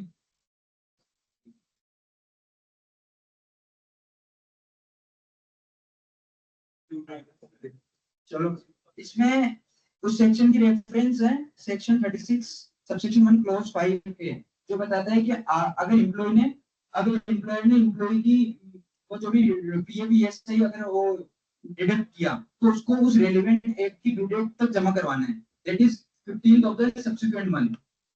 तो फिर बाद में पहले ये समझ के उसने ये ओवरराइडिंग सेक्शन है क्योंकि 43 बी, तो उसको लगा कि ये ओवरराइड कर देंगे सेक्शन को, 36 से ऊपर ये सेक्शन है इसलिए ड्यू डेट को जमा करा देंगे। लेकिन इस सेक्शन में अमेंडमेंट आया और उन्होंने बोला कि सेक्शन 36 इसमें एक्सप्लेनेशन इंसर्ट हुआ, explanation two hereby clarify that provision of section 43b shall not apply and shall be deemed never to have been applied for the purpose of determining the due date under this clause। मतलब section 43 भी intervene नहीं करेगा उसमें जो relevant due date बता रही है 15 तारीख तक वही जमा कराना है। अगर उसके बाद 15 तारीख का आपने जमा नहीं करवाया तो नेवर टू बी अलाउड कभी अलाउ नहीं होगा एज एक्सपेंडिचर। तो उस एसएससी का कंटेंशन रॉन्ग था। 43 भी in the year of actual payment allowed होता है but 3615 is never allowed. So read that both the section carefully if due date आपने स्किप कर दिया। अब नेक्स्ट है इंटरेस्ट ऑन लोन और बोरोइंग। अगर आपने इंटरेस्ट अगर बोरोइंग ले रखी है तो उस पे जो इंटरेस्ट है वो भी आपको एक्चुअल पेमेंट करके ही डिडक्शन मिल सकती है, उसको भी आपको इनकम बेसिस पे आप नहीं ले सकते, उसका एक्चुअल पेमेंट करोगे तभी उसकी डिडक्शन मिलेगी। अगर नहीं किया तो जिस प्रीवियस ईयर में आपने उसका पेमेंट किया उसमें मिलेगी डिडक्शन उसकी। अब इंटरेस्ट आपने बोरोइंग किससे ले रखी है? अगर public financial institution, state financial corporation, notified NBFCs और शेड्यूल बैंक और cooperative bank other than primary agriculture credit society. अब अदर पेमेंट से जिसका भी डिडक्शन अपन को ओनली एक्चुअल पेमेंट पे मिलेगा न कि इनकम बेसिस पे। Bonus and commission to the employees, leave encashment, any sum payable to the railway for the assist use of railway. अब एक इंपॉर्टेंट इसमें जो है वो है एमएसएमई और उसमें ये बता रखा है कि any sum payable by the assessee to micro small and medium enterprises beyond the time limit specified in section 15 of the MSME act. तो उसमें जो टाइम लिमिट बता रखी है उसके बियॉन्ड आपने पेमेंट किया तो वो उस ट्रांजैक्शन के ऊपर सेक्शन 43 भी अप्लाई हो जाएगा। इसके लिए अब टाइम लिमिट क्या है वो एक बार नीचे वीडियो को समझ लेते हैं। जैसे क्या टाइम लिमिट या तो आपने एग्रीमेंट कर रखा है तो एग्रीमेंट में जो टाइम लिमिट है वो मान ली जाएगी, लेकिन यहाँ पे सेक्शन 15 में मैक्सिमम टाइम पीरियड बता रखा है कि इससे ऊपर नहीं हो सकता, वो है 45 days from the acceptance of goods और सर्विस। जिस दिन आपने गुड्स और सर्विस एक्सेप्ट कर लिया उसके 45 दिन मैक्सिमम है, उससे ज्यादा एग्रीमेंट में भी अगर हुआ तो भी अपन अर्लियर वाला ले लेंगे। अगर एग्रीमेंट हुआ ही नहीं तो from 15 days from the acceptance of goods. ये सभी कंसर्न पे लगता है क्या 43 भी? ट्रेडिंग कंसर्न, सर्विस कंसर्न, केवल manufacturing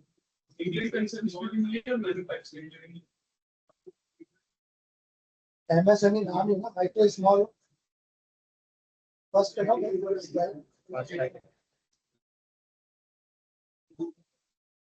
small macro small enterprise.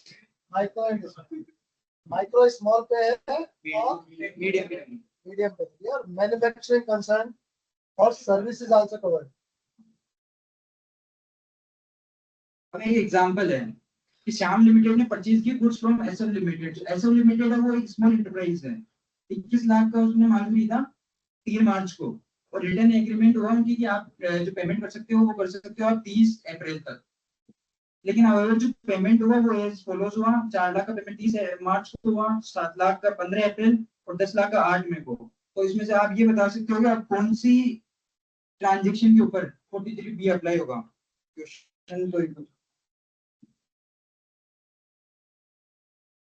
तो इसमें जो 10 लाख वाला है उस पे होगा, क्यों होगा, क्योंकि जो 3 मार्च है, अब 30 अप्रैल की आपको इन्होंने एग्रीमेंट में ड्यू डेट लिखी है, लेकिन जो सेक्शन 15 में मैक्सिमम टाइम पीरियड बता रखा है वो है 45 डेज, तो अपन अर्लियर वाला ले लेंगे। तो इस हिसाब से जो ड्यू डेट हुई एमएसएमईडी एक्ट के हिसाब से वो हुई 17 अप्रैल, तो 2 पेमेंट तो इसने 17 अप्रैल से पहले कर दिए। और जो तीसरा ट्रांजेक्शन है वो किया 8 मई को, मतलब beyond the due date specified under section 15, तो उस पे सेक्शन 43B अप्लाई हो जाएगा।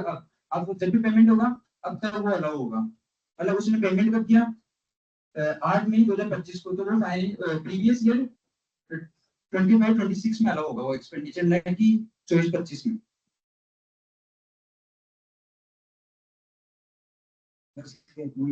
और नेक्स्ट सेक्शन 43B क्या टैक्स प्लानिंग का टूल हो सकता है? 43B कैसे टैक्स प्लानिंग की जा सकती है? Will tell. ये कराने का सेक्शन है या बेनिफिट सेक्शन?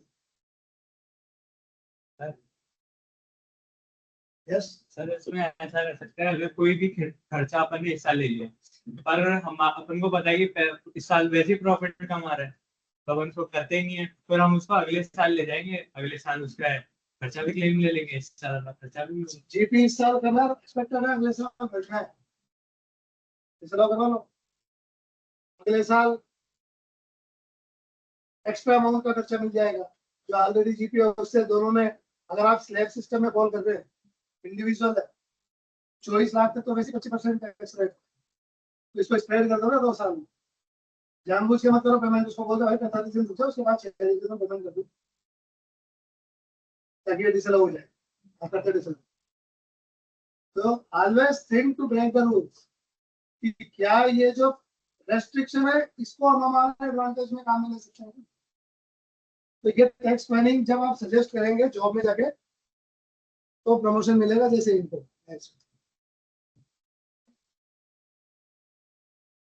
सेक्शन 43C है full value of consideration for transfer of assets other than capital asset. ये सिमिलर सेक्शन है 40C के, लेकिन 50C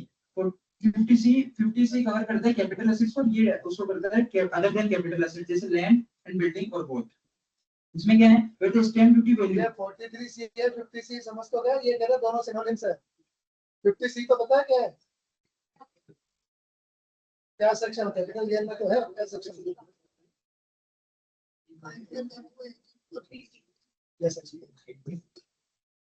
अब इसमें फुल वैल्यू ऑफ कंसीडरेशन, अगर स्टैम्प ड्यूटी वैल्यू एक्सीड कर रही है जो एक्चुअल सेल कंसीडरेशन है उसके 110%, then the stamp duty will be considered as full value of consideration for the purpose of tax calculation। इसकी एप्लीकेबिलिटी वही अदर कैपिटल एसेट्स पे नहीं है, लैंड और बिल्डिंग और वो दोनों पे हो सकती है। अब इसमें क्या है, अगर डेट ऑफ एग्रीमेंट और डेट ऑफ रजिस्ट्रेशन दोनों अलग अलग है, तो अपन कौन सी डेट कंसीडर करेंगे for the purpose of saying कि कौन स्टैम्प ड्यूटी वैल्यू कौन सी डेट कंसीडर करेंगे।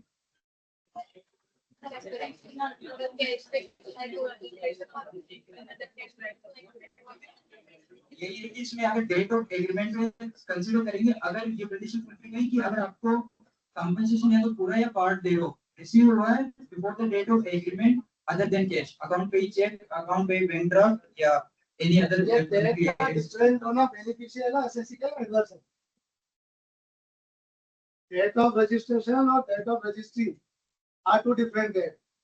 ये प्रोविजन एसएससी के लिए बेनिफिशियल है कि रिवर्स है? जैसे डीएलसी में सब्सिक्वेंट पीरियड में इंक्रीज होनी है, डाउन नहीं होती है।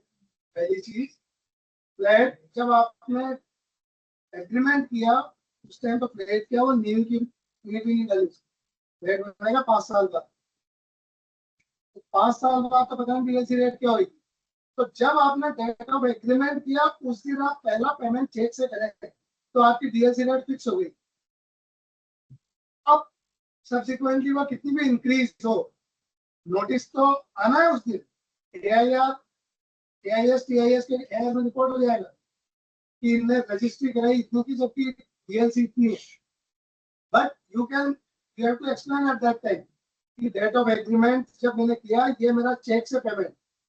तो इसका मोस्ट ऑलवेज एडवाइजेबल, अगर आप डेट ऑफ रजिस्ट्रेशन का एडवांटेज लेना चाहते हैं तो इमीडिएटली चेक से पेमेंट करें।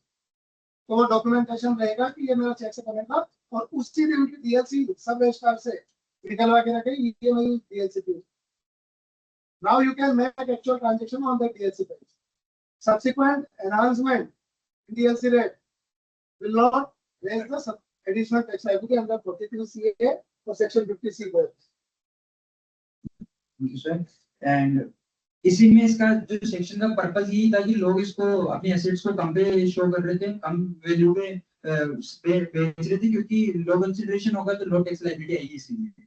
अब इसका इम्पैक्ट तो भी बायर पे भी इम्पैक्ट डाला है इन्होंने, और वो कैसे है कि अगर आपकी stamp duty value 110% of the actual sale consideration को एक्सीड कर रही है, प्लस ये कंडीशन प्लस जो डिफरेंस अमाउंट है वो 50,000 से एक्सीड कर रहा है, तो वो बायर के हाथ में एज इनकम टैक्सेबल हो जाएगा under the head income from other sources under section 56 two 10 में वो टैक्सेबल हो जाएगा। तो बायर को भी इन्होंने, अगर बायर ने भी अगर कम में एक्सेप्ट किया है तो उसके भी हाथ में इनकम बना दिया, तो दोनों तरफ सेम हो गया। Practical वर्ड में all registry are executed on at least DLC rate. At least it may be higher. अगर higher होगी तो क्या इनकम टैक्स consequence है? DLC रेट 1 लाख है और मैंने 1,10,000 पर रजिस्ट्री कराई तो कोई consequence है? बायर और सेलर के एंड में कुछ टैक्स होगा? नहीं होगा। इतना क्या सोच रहे हो? अगर 1 लाख से कम पे कराई, 80,000 पे करा दी, तो बायर सफर करेगा या सेलर? अभी इन्हें समझाया भाई, दोनों 1 लाख की रजिस्ट्री होनी थी, 80,000 पे करवाई, दोनों सफर करेंगे, 20,000 पे दोनों टैक्स देंगे। और ये क्लासिकल एग्जांपल है डबल टैक्सेशन का। होगा? हाँ होगा। जो बेसिक कंसेप्ट पढ़े उसको भी लीगल फिक्शन ने सुपरसीड कर दिया। कैसे होगा दूसरा टैक्स? कौन कौन से सेक्शन में है? 2 टैक्स 50C और 43C है, तो एक ही बात है, वो बिल्डर पे लगता है, वो कैपिटल असेट्स पे लगता है। और दूसरा डीम्ड गिफ्ट, 1 लाख की प्रॉपर्टी आपको कम में मिल गई ना, 56 टू 10, 80,000 मिल गई तो 20,000 डीम्ड गिफ्ट मान लिया जाएगा। 56 टू 10 में other than relative whatever received, last time बताया था, वो आपकी गिफ्ट मान ली जाती है। ठीक है, ये सेक्शन को नेक्स्ट सेक्शन है 43B, income from construction contract and service contract. अब इसमें कंस्ट्रक्शन कॉन्ट्रैक्ट का रेवेन्यू कैसे रिकॉग्नाइज होगा और सर्विस कॉन्ट्रैक्ट का वो बता रहा है कि जो रेवेन्यू एनी रेवेन्यू और cost associated with the construction contract shall be recognised on the basis of percentage of completion method. मतलब जितना परसेंट काम हो रहा है उस काम की बेसिस पे, आपके वर्किंग की बेसिस पे आपका जो रेवेन्यू और कॉस्ट आपकी बुक्स में रिकॉग्नाइज होगा और उसी के बेसिस पे आपको इनकम टैक्स भी पे करना पड़ेगा। ऐसे सर्विस कॉन्ट्रैक्ट है, सर्विस कॉन्ट्रैक्ट में 2 अलग अलग सिचुएशन है। अगर आपका कॉन्ट्रैक्ट जो भी आपका पूरा अगर वो कंप्लीट हो गया अप टू 90 डेज, तो उसको अपन प्रोजेक्ट कंप्लीशन मेथड पे उसका रेवेन्यू रिकॉग्नाइज करेंगे, मतलब पूरा प्रोजेक्ट कंप्लीट हो गया उसके बाद। और अगर ये contract is involve in determinate number of acts over a period of time, तो उसको स्ट्रेट लाइन मेथड पे करेंगे और अदरवाइज परसेंटेज कंप्लीशन मेथड। अब जैसे इस सेकंड वाले का एग्जांपल की इन्वॉल्व करता है इनडिटरमिनेट नंबर ऑफ एक्ट। इसका है कि जैसे आपने कोई एग्रीमेंट कर लिया किसी कंपनी के साथ for the annual maintenance contract कर लिया आपने 5 साल के लिए, कि हमारी अगर मशीन भी खराब हुई तो हम 5 साल के लिए ये कॉन्ट्रैक्ट करते हैं, जितने बार भी खराब हुई आपकी कंपनी उसको आके सही करके जाएगी, 5 लाख में कॉन्ट्रैक्ट हो गया। तो यहाँ पे जो एक्ट है कितने बार खराब होगी वो अपना अनसर्टेन है, कितने बार खराब हो सकती है। तो अब इसको अपन रेवेन्यू को रिकॉग्नाइज करेंगे over a period of time, जो एसएलएम मेथड है उस पे। जैसे 5 साल है और 5 लाख की इनकम है तो पर ईयर 1 लाख की इनकम रेवेन्यू रिकॉग्नाइज हो जाएगा उसमें, उसी के हिसाब से अपन को टैक्स पे करना पड़ेगा। और अदरवाइज है तो फिर परसेंटेज कंप्लीशन मेथड। ठीक है। Thank you Champu.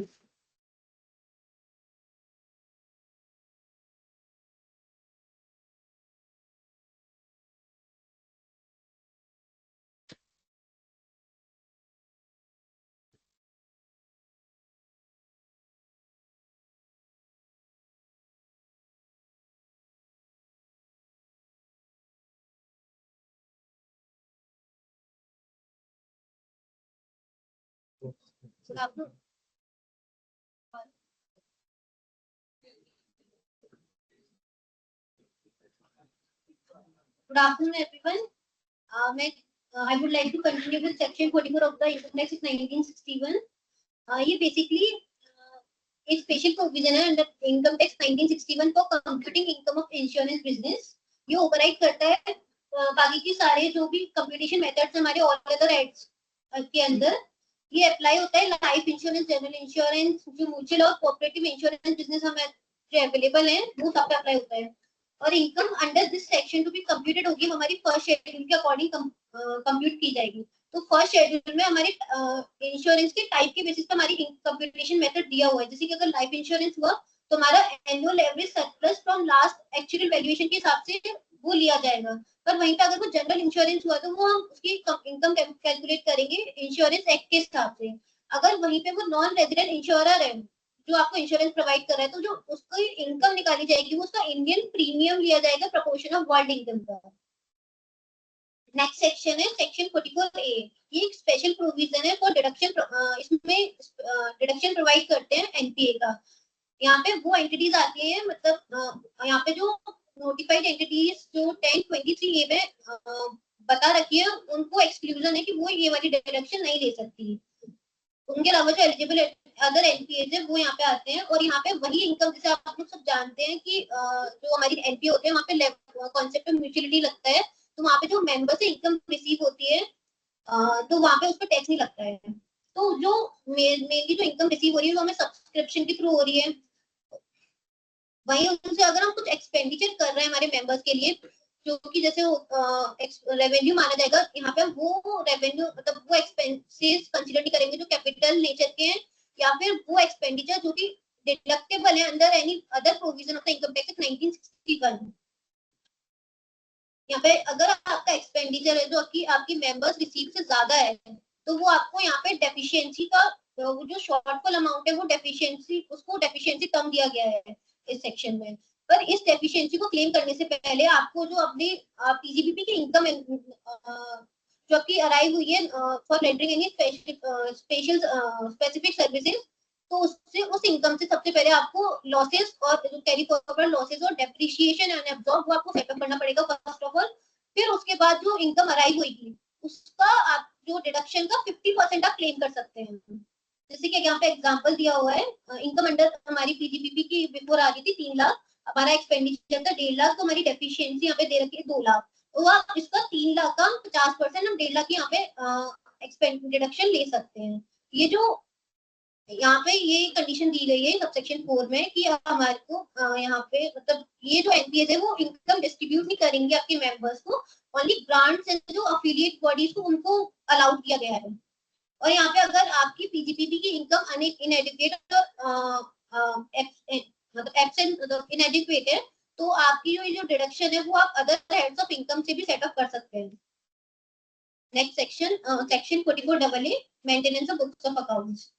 In first section subsection 1 के बताया गया है कि हमारे जो स्पेसिफाइड प्रोफेशन है जो नोटिफाइड करे गए सीबीडीटी के द्वारा तो उनको बुक्स ऑफ अकाउंट्स मेंटेन करना कंपलसरी है। वहीं उनके ऊपर टर्नओवर लिमिट एप्लीकेबल नहीं होती। वहीं पे एक बात और यहाँ पे आती है कि अगर आपका यहाँ पे ग्रॉस रिसीव्स इस 1.5 लाख से ज्यादा है in any of the 3 years preceding the previous year तो आपके ऊपर रूल 6F इनकम टैक्स का वो आपके ऊपर एप्लीकेबल हो जाएगा। आपको उसके अकॉर्डिंग आपको बुक्स ऑफ अकाउंट मेंटेन करना कंपलसरी है।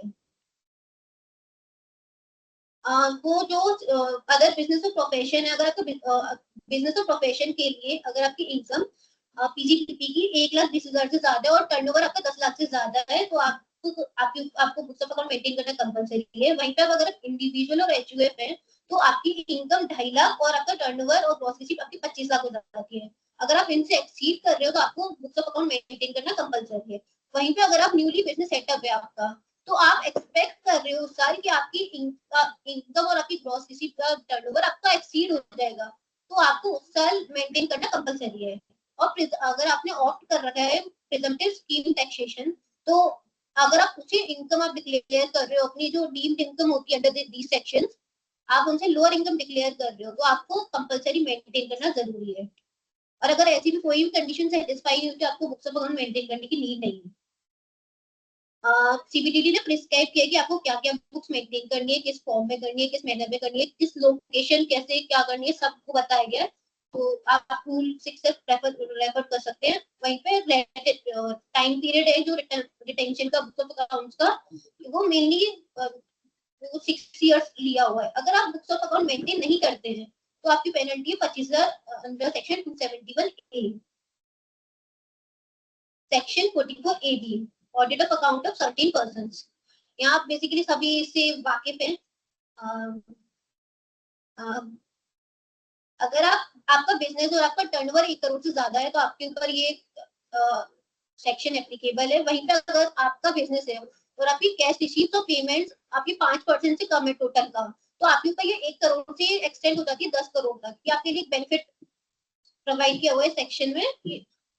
वहीं पे अगर आपका प्रोफेशन है, आपकी ग्रॉस रिसीप्ट 50 लाख से ज्यादा है, तो आपको ऑडिट करवाना कंपलसरी है। अगर आप प्रिजम्पटिव स्कीम ऑफ कर रहे हैं और आपकी, जैसे मैंने अभी बताया था, बुक्स ऑफ अकाउंट मेंटेन करना जरूरी है। पर अगर आप यहाँ पे भी, जैसे यहाँ पे प्रिजम्पटिव स्कीम ऑफ कर रहे हो, तो आप यहाँ पे भी डिक्लेयर जो इनकम कर रहे हो आपकी डीम्ड इनकम से कम कर रहे हो, तो यहाँ पे आपको टैक्स ऑडिट करवाना कंपलसरी है। जैसे आप यहाँ पे सेक्शन 44 एरिया में आप स्कीम ऑफ कर रखी है, पर आपने income under head PGP deem profit से कम दिखा रखी है इनकम, पर आपकी जो एग्जेम्पशन टोटल इनकम है वो आपके एग्जेम्पशन लिमिट से ज्यादा हो जाती है, तो आपको ऑडिट करवाना कंपलसरी है। Same applicable to section 44AD। और अगर आपने ऑडिट करवा रखी है अंडर एनी अदर लॉ, तो ऑडिट आपकी उस पर्टिकुलर लॉ के अंडर ऑडिट कंडक्ट हो चुकी है, तो बस आपको जो रेस्पेक्टिव ऑडिट फॉर्म है वो आपको फिल करने हैं। वो सेपरेट ऑडिट रिक्वायर्ड नहीं है। यहाँ पे कुछ लीगल प्रोविजन दे रखे हैं जो बिजनेस और प्रोफेशन की आपको डेफिनेशन बताता है। आप पढ़ सकते हैं, पढ़ना चाहते हैं।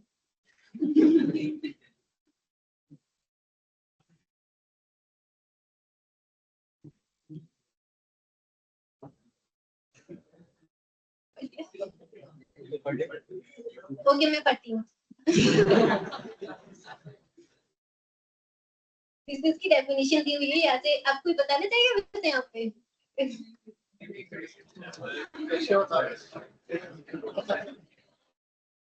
अरे आप पढ़ के नहीं बतानी।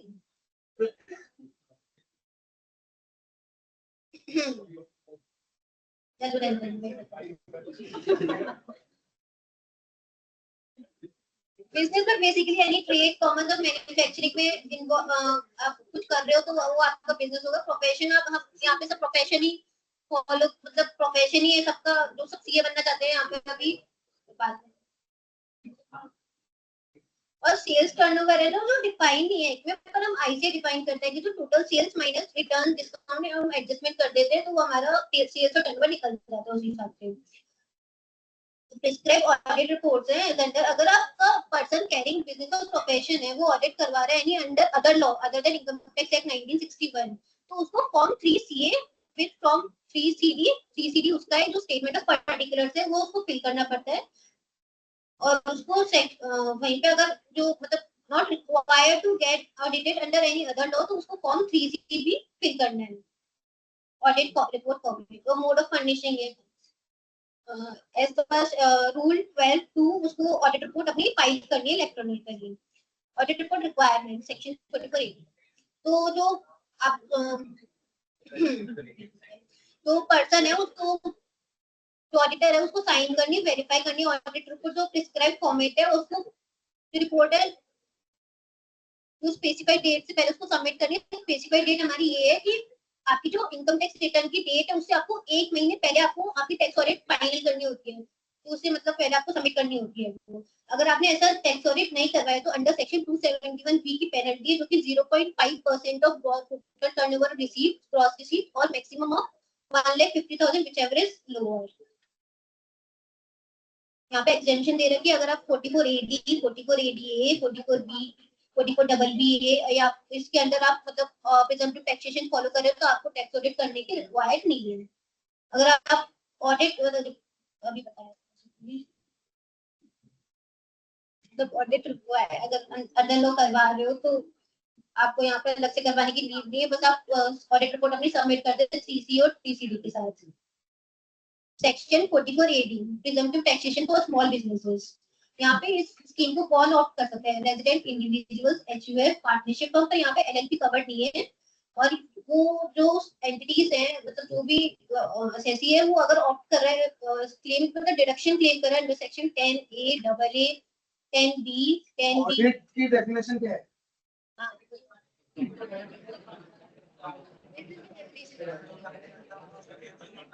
तो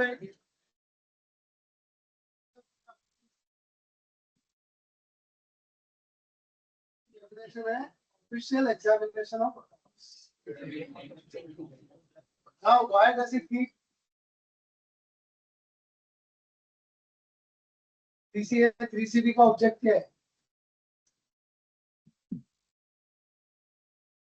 टू एंड ऑडिट का अगर ऑब्जेक्ट है तो वो to end but tax audit की बात करेंगे तो टू एंड क्योंकि वो फॉर्म फिल करवा रहा है। वहां अगर आपका टीडीएस का माइनर भी डिसअलाउंस है you have to report, PFESI का माइनर भी डिले है you have to report. We have not to go to fairness, ये रीजनेबल है कि नहीं। जो ऑडिट में मटेरियलिटी कंसेप्ट लगा के हम कई छोटी मोटी गलतियां इग्नोर कर देते हैं, टैक्स ऑडिट में दैट इज नॉट परमिटेड। ठीक है, एफ एंड बिजनेस कोई कर रहा है, अगर मैं डिटेल नहीं दे रहा हूँ, उसकी टैक्स ऑडिट लिमिट क्या है? 1 करोड़, 3 करोड़, केवल एफ एंड बिजनेस है, कैश कंपोनेंट आ ही नहीं सकता रिसीट में ना एक्सपेंसेस में। Limit is already 10 crore. और नाउ एफ एंड एक एग्जांपल था, there are many businesses at least जिसका होलसेल का काम है,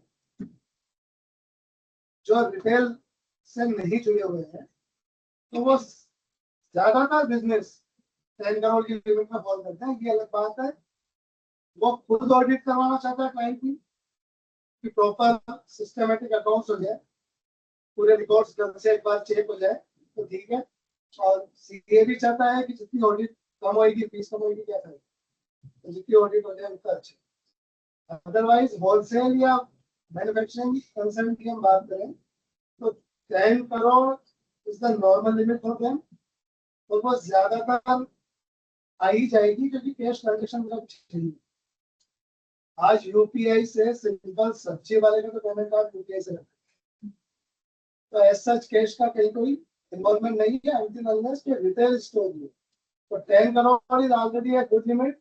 और second 12 lakh income is substantially a big move. तो इसके बाद इनकम टैक्स बहुत मतलब you can say common man का पॉइंट ऑफ व्यू से 90% ऑन आउट, आइदर 10 करोड़ और 12 lakh. 12 lakh is the master stroke.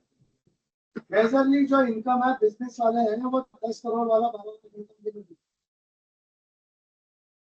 तो उसको ऑडिट वैसे नहीं करानी है, प्रेजेंटेटिव में जाएगा तभी वो कमा लेता है।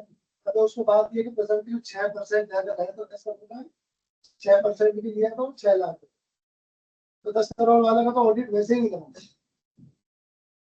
12 लाख की लिमिट है तो उसको कोई टैक्स नहीं आ रहा कोई।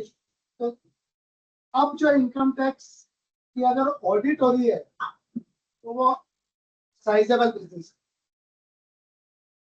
These are the changes. Section 4480 presumptive taxation for small businesses, जो उसको ऑप्ट कर सकते हैं resident individuals, HUF, partnership firm, और यहाँ पे एलएलपी कवर नहीं है। यहाँ पे वो एंटिटीज भी कवर नहीं है जो कि डिडक्शन वो क्लेम करते हैं deduction under section 10A, 10AA, 10B, 10BA, 80IA। ये बेसिकली एंटिटीज 10A और 10AA एक्सपोर्ट ओरिएंटेड यूनिट्स और जो स्पेशल इकोनॉमिक जोन यूनिट्स है वो यहाँ पे कवर्ड है। तो यहाँ पे आप इस सेक्शन को कवर नहीं, यहाँ पे नहीं दे सकते इसको। यहाँ पे एलिजिबल बिजनेस ये जो असेसी इनमें से भी एलिजिबल बिजनेस जो कि एनी बिजनेस एक्सेप्ट प्रोफेशनल जो कि आपके सेक्शन 44AA में जो आपके स्पेसिफाइड प्रोफेशंस आपके सीबीडीटी के द्वारा बताए गए हैं वो आप नहीं कर सकते। जो कमीशन और एजेंसी का है और ट्रांसपोर्ट जो आपके सेक्शन 44A कवर होता है वो भी यहाँ पे आप ऑफ नहीं कर सकते इस सेक्शन को। आपके यहाँ पे टर्नओवर और ग्रॉस रिसीट्स की लिमिट है कि अगर आपका टर्नओवर 2 करोड़ से नीचे है, टर्नओवर ऑफ ग्रॉस 2 करोड़ से नीचे है, यही 3 करोड़ से 3 करोड़ तक एक्सटेंड हो जाता है जबकि आपकी कैश रिसीट्स और पेमेंट्स की जो वो 95% से कम है आपके टोटल का। यहाँ पे ये भी बात सर ने बता दी थी अभी पहले कि जो नॉन अकाउंट पे चेक या फिर जो एनी अदर पेमेंट मतलब किसी भी तरह से उसको कैश माना जाएगा वो अकाउंट पे ही होना चाहिए। अगर आपका डिजिटल बैंकिंग मोड से आपको रिसीव्स हो रही है तो वहाँ पे 6% ऑफ टर्नओवर आपका डीम प्रॉफिट होगा। अगर आप कैश मोड से ले रहे हो तो आपका वो 8% हो जाएगा टर्नओवर का। यहाँ पे एक एग्जांपल दिया हुआ है, टर्नओवर 1.5 करोड़ है और रिसीव चार्ज भी 1 करोड़ है बैंक से और 0.5 करोड़ कैश में मिला है आपको। तो आपको यहाँ पे देख सकते हैं, हाँ ठीक है। What you can do under section 44AD, तो मतलब आपको यहाँ पे कोई अदर फर्दर डिडक्शंस अलाउड नहीं है। आपने ऑलरेडी डीम मार दिया तो आपको यहाँ पे 32, 38 की जो भी डिडक्शंस अलाउड होती है वो यहाँ पे आपको अलाउड नहीं है। और WDV की वैल्यू है जो आपकी ब्लॉक ऑफ असेट्स की वो आपको एडजस्टेड करनी होगी आपको डीम मान के। आप ऑलरेडी अपने सब अकाउंट से एडजस्ट कर देंगे 5 year.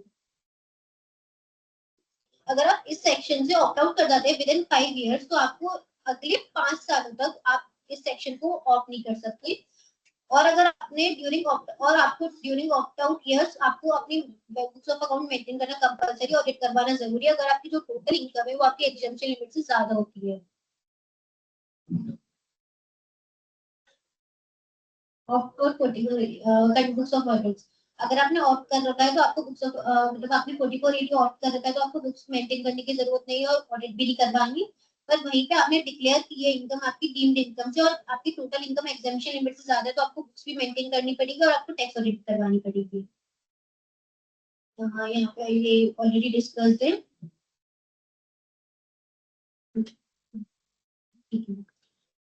Section 44AD preservative taxation for professionals, यहाँ पे कवर्ड है। यहाँ पे एलिजिबल असेसी है इंडिविजुअल पार्टनरशिप फर्म जो कि रेजिडेंट है इंडिया में और यहाँ पे एलएलपी यहाँ पे भी कवर्ड नहीं है।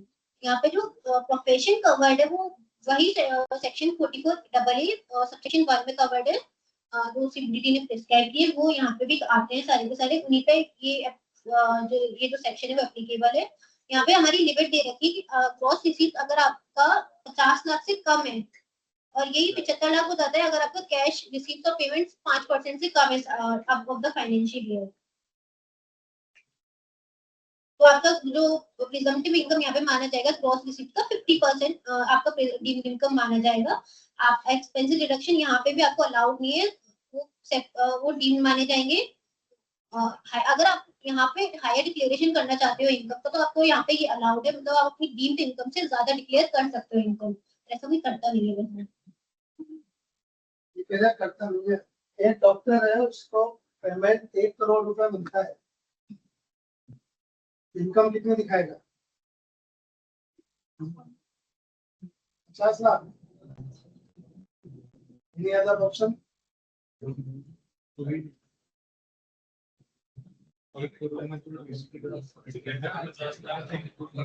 नहीं करा दूं।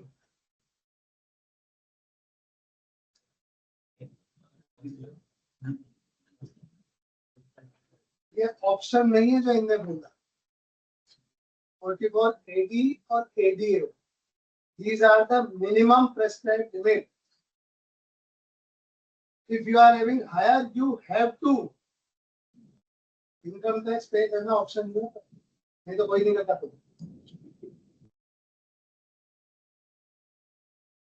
कैसे पता चलेगा हायर है? 1 करोड़ जनाब के पास पूरे के पूरे चेक से आए, और घर खर्च के लिए सिर्फ 10 लाख मिला है और 90 लाख बैंक में पड़े हैं और वो सब्सिक्वेंटली इन्वेस्ट कर दिए whatever लैंड बिल्डिंग और शेयर्स डिबेंचर्स whatever। कितने पे टैक्स लगेगा? 90 लाख नॉट 50 लाख। 50 लाख आपका चॉइस में है। You have to declare 50% or actual, whichever is higher. ये सजेस्ट मत करना ना सीए बन के 50 में दे दो, उसका रिमेनिंग 40% में जब टैक्स आएगा तो 270 ए में 200% की पेनल्टी, 30% का tax, 60 penalty plus interest. Okay भाई साहब, कौन सा सीए कर दिया? It is whichever is higher. Please read the section before advising twice. ठीक है, तो यहाँ पर अगर उसको 50 दिखाना है फिर इस प्रेजेंटिव का फायदा क्या हुआ? Professional advice that professional has to make cash withdrawal from the bank at least 50 lakh or above, so that he can claim I have incurred the expenditure, I have given salary to my assistant, I have made an office, there is office expenditure, I have purchased assets through which I have to give services, and the depreciation claim. He has to draw the profit and loss account, though books of account are not required under both the section. Still, he has to prove that his income is below 50 lakh and he has opted for 44 AD or ADA, whatever the case may be. Then only he is eligible for the presumptive taxation. Audit below नहीं दे रहा हूँ, 50 लाख को दे रहा है, 44 ADA को opt कर रहा है, but he has to prove he is not having higher income. My income was 40 lakh, but to avoid litigation and I don't want to maintain books of account and get my accounts audited, I have opted 44 ADA. Otherwise मेरी income तो 40 लाख ही थी, तो उसके लिए आपको 60 lakh withdraw तो करना पड़ेगा। आपका पूरा 1 करोड़ में से 90 लाख इन्वेस्टमेंट हो गया, तो कहां से थी आपके पास? तो ये प्रैक्टिकल एक्सपीरियंस है, ये चीजें हैं जो सेक्शन के अलावा, ये चाहे क्लास का बेनिफिट हो या हमारी समझने का, या जो तुम ऑडिट करते हो या असेसमेंट वीक में जब एलोकेशन होता है, तो ये सेक्शंस आप लोगों को टाइम टू टाइम जब नोटिस आता है तो समझ में। Thank you sir.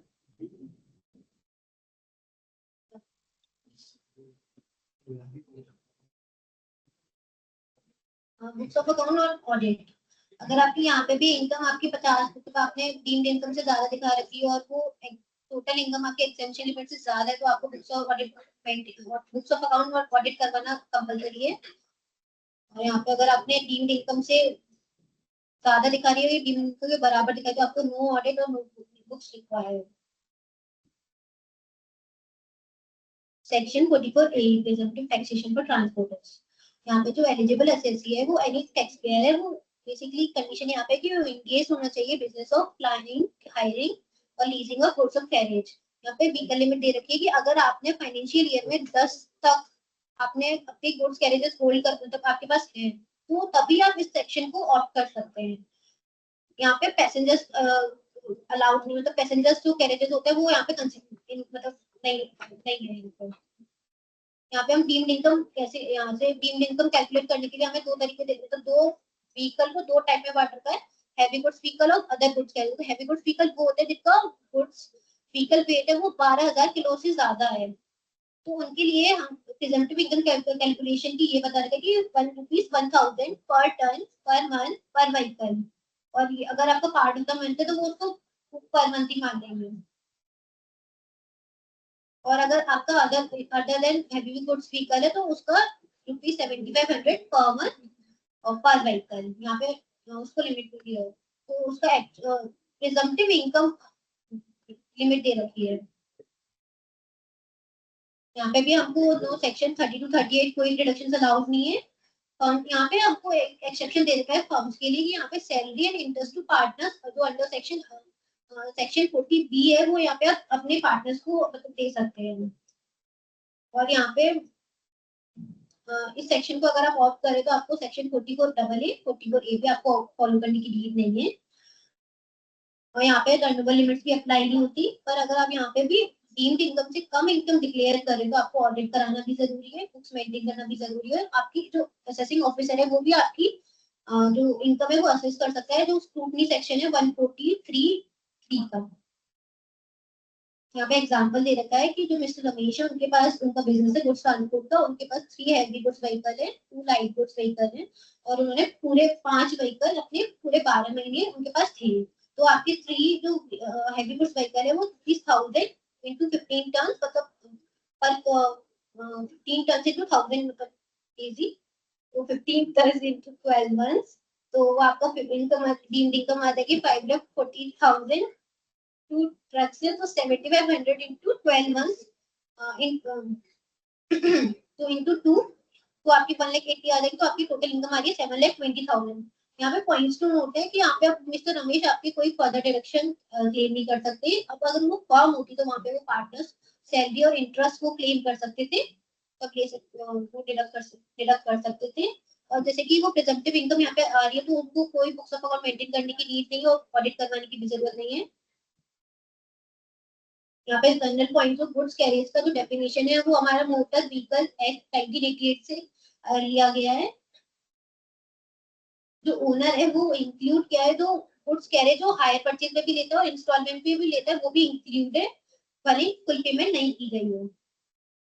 Okay, thank you. Thank you Priyanshu.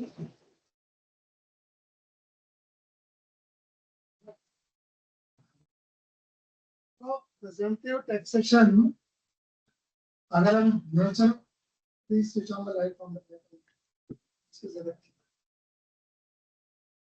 Taxation की अगर बात करें तो नेचर ऑफ बिजनेस अगर हम देखें तो ट्रांसपोर्ट बिजनेस होंगे जिस पर प्रेजेंटिव लगता है 44A।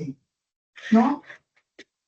तो ट्रांसपोर्ट का आज भी 80% काम कैश में होता है। रीजन भी वो जो ड्राइवर को देना पड़ेगा मेजर खर्चा उसके पेट्रोल उसकी ड्राइवर की।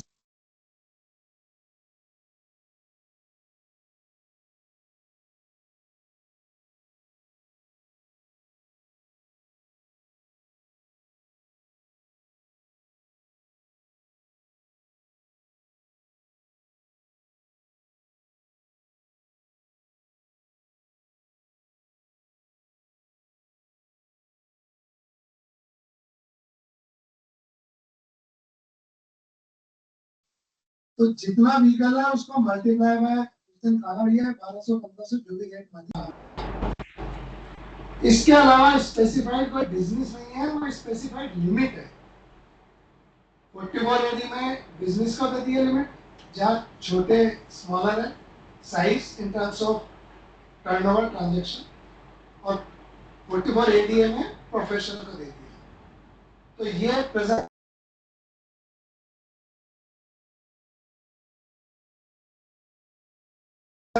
लिए नहीं मिल रही है तो क्यों परेशान हो रहा है? तो 7 से 6% दे दे मस्त। तो अगेन जो हम बात कर रहे थे कि मेजोरिटी ऑफ पोर्शन तो वैसे ही आउट हो गई, चाहे 12 लाख करने से या 10 करोड़ करने से। और इनका तो हम वैसे कुछ चेक नहीं करेंगे, आपकी टर्नओवर जीएसटी रिटर्न से वेरिफाइबल है, आपके 2A GSTR1 3B सब तो सामने है।